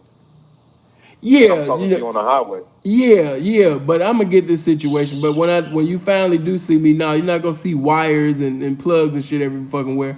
You know what I mean? But yeah, I figured, yeah, Prince, I figured this shit out on my own, man. Sit up there and paid all them phone call motherfuckers to come to the place and check that. I done figured this shit out on my motherfucking own, man. When you want something done, you gotta do it your damn self. But no, man, as far as I'll be back. And when I am back, also, I'll be able to give you guys some time, hopefully. You know? Because I want to get back to the pre-recorded. The lives is cool, but when you get into channel building, as far as, you know, building the population, you got to get back to the pre-recorded. And I got you guys. I know everybody not into the whole, like, damn, this nigga done did another hour video, 2 hour video, 3 hour video. Everybody's not into that. So, and then everybody don't have the time. So they need the 10, 15 minute, 5 minute, 4 minute, you know? Yeah, so you really don't believe that men have been kind of feminized? You don't believe that? I know what you was trying to say, but at the same time, it was foolish, because a man gonna be a man regardless of what era, circumstance, or whatever he in. It's just gonna be harder though. That's all I'm saying. It don't matter if it's gonna be harder. He's still gonna be a man, ain't he? Yeah, I mean, yeah. So that's why I was looking at your. So that's why I was looking at your question. Funny as hell. Like, what is he on? Like, some people don't want to be looked a certain way. You like, know yeah, they man. Want to be like the black sheep. You know what I'm saying? I just wanted to know, because the way you said it, it was like, man, are we gonna be able to, you know? I just want to just imagine me calling in your shit and I say, hey man, do you think that we gonna be able to like still hold our balls as they gonna take our balls from us? They taking a lot of niggas' balls though, man. I'm just saying what it is. They taking a lot of niggas' balls nowadays, man. You can't say nothing. You can't do nothing that's manly, or you're this or you're that, man. Like, it's crazy, man. Yeah. I feel you, but let me let somebody call in, man. I appreciate you. Thank you. All right, bro. All right, love. Let me see. You said I'm trying to come back on Swole. Some of y'all been saying that too. You think I'm in competition with my brother. I'm not in competition with my brother, man. You know what I mean? Just to keep it real with you, you know what I mean? I've seen Freeze. Freeze is bigger than me. Now, do I have the potential to one day be bigger than Freeze? Yes, but as of right now, no. And I'm not even thinking about that. I just want to stay slim and trim and pimpish, man. But I ain't gonna lie. When I look at Craig Monson and when I look at Craig's family, when I look at pictures of Craig kicking it with his friends, you will notice that all them niggas was on Swole. All them niggas was on Swole. And I ain't gonna lie, that would be pimpish than a motherfucker to be taking pics with my brother and both of us is on Swole. Yeah. That would be. That would be cool. Let me see. Yeah, them niggas was huge, bro. They was huge. I can't, you know. But yeah, that would be very cool.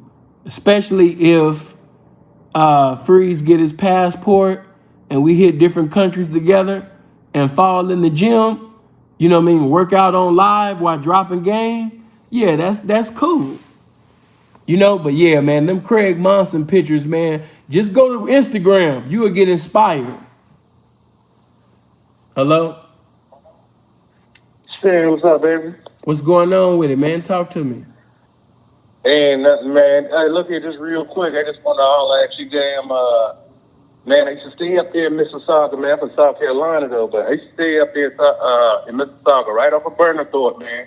So every time I see that picture, you look it over, I be like, God damn, I miss that goddamn Mississauga, boy. Man, I think, hold on. No, man. Say, can we stand up and right? Can we stand up and pimp?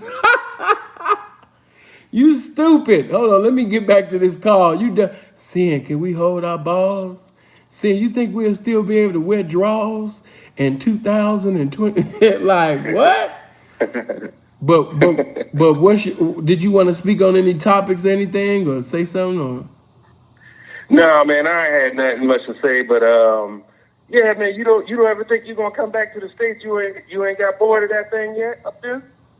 Well, in order for me to come back to the States and come back here, I would have to get vaccinated. So that won't be happening anytime soon. Oh, my man. Yeah, all so right. I'm out in Canada right now because if I come back to the States, I'm only coming back to the States to see my family and friends. And of course, while I'm out there, I'm going to be campaigning, hopefully bringing some new students, you know, back here. And in order for me to do that, I would have to take the vaccine to come back. So, no, that ain't going to happen. Oh, shit, my man. Shit, I hear you, man. I ain't gonna talk your head off. I just want to damn holler at you, man. I used to see it all the time, man. I remember being around there, square one, all that, man. I was up there for about 2 years, bro. Okay. Well, yeah, man, I appreciate you for calling in, bro. Love. All right, man. I think some of y'all keep thinking that this is a picture, but what picture got cars driving back and forth? What picture got people walking and things like that? This is not a picture, nigga. This is how my view look inside my motherfucking condo, nigga. Niggas talking about a picture. Wow, this ain't no picture, man. You don't do this with a picture. You know what I mean? No, you don't do this with no motherfucking picture, man. You know, that's not a picture. That's the view from the 37th floor of my condo.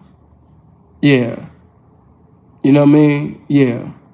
Sin been here now for a little while. Motherfucker, yeah, bro, I had to check nigga talking about a picture.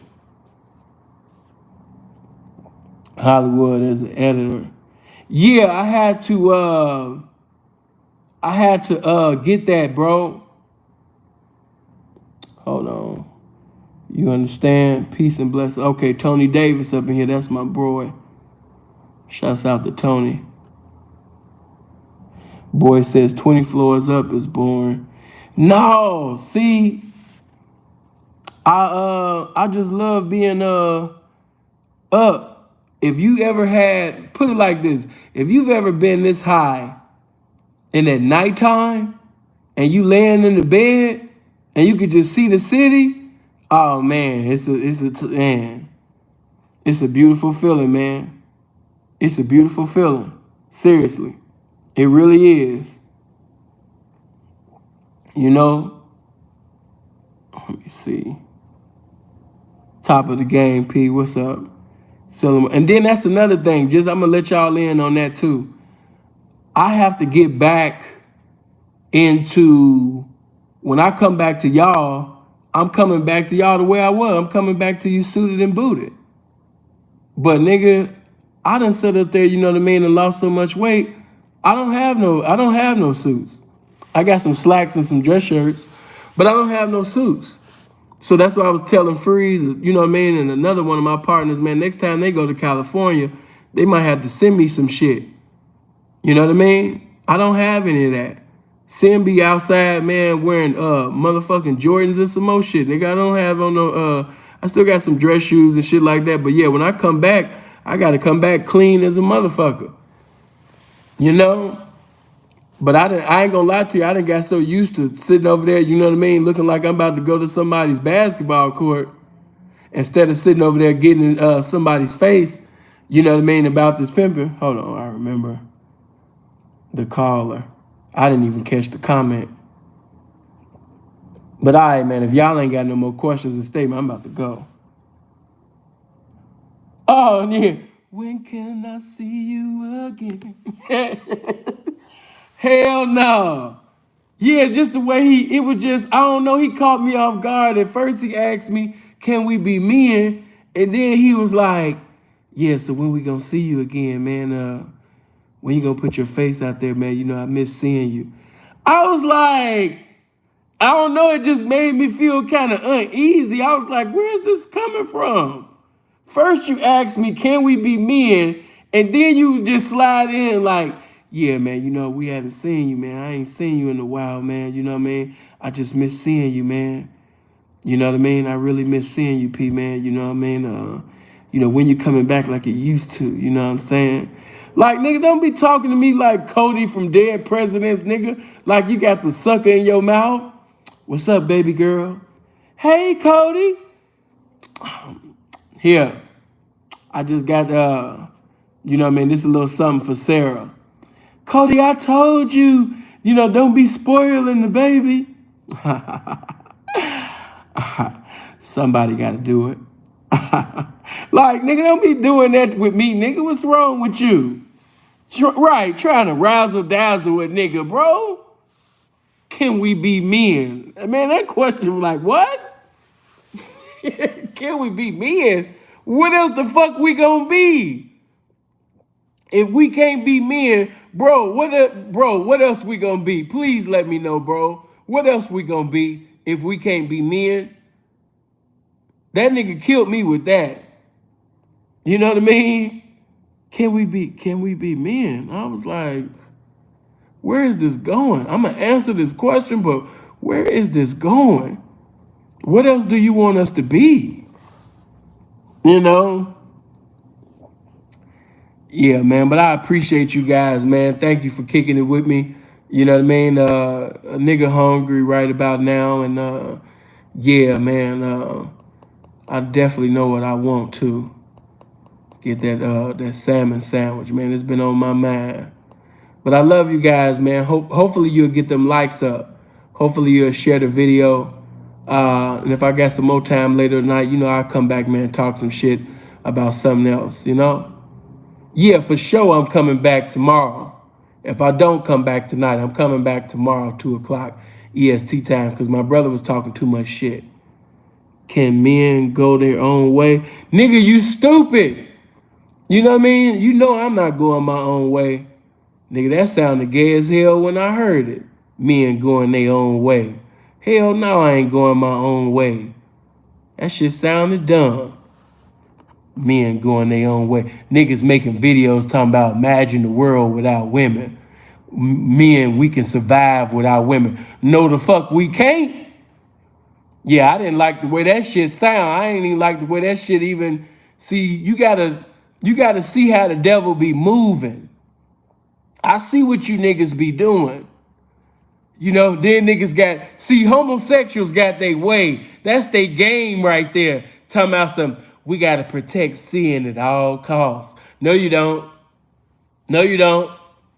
You know what I mean? See, you gotta understand, just like pimps got game, Max got game, players got game, squares got game, homosexuals, they got game too. Gay guys got game too. And a lot of y'all niggas be looking past it. But that's good gay game. Yeah, we gotta protect you at all costs. Yeah, we gotta protect him at all costs. Then niggas agreeing with it like, yeah. Yeah, we gotta protect P at all costs. No, you don't. Sound like a whole bunch of niggas smiling, looking at my dick and shit, talking about, well, we gotta protect him at all costs. No, don't protect me at all costs. I don't like the way that shit sound. It's too much shit on YouTube that I don't agree with. Niggas imagining the world without bitches. Niggas talking about some we can survive without women and all of this shit. What's another gay shit that you niggas be saying that I just be like, man, I don't like the way this sound.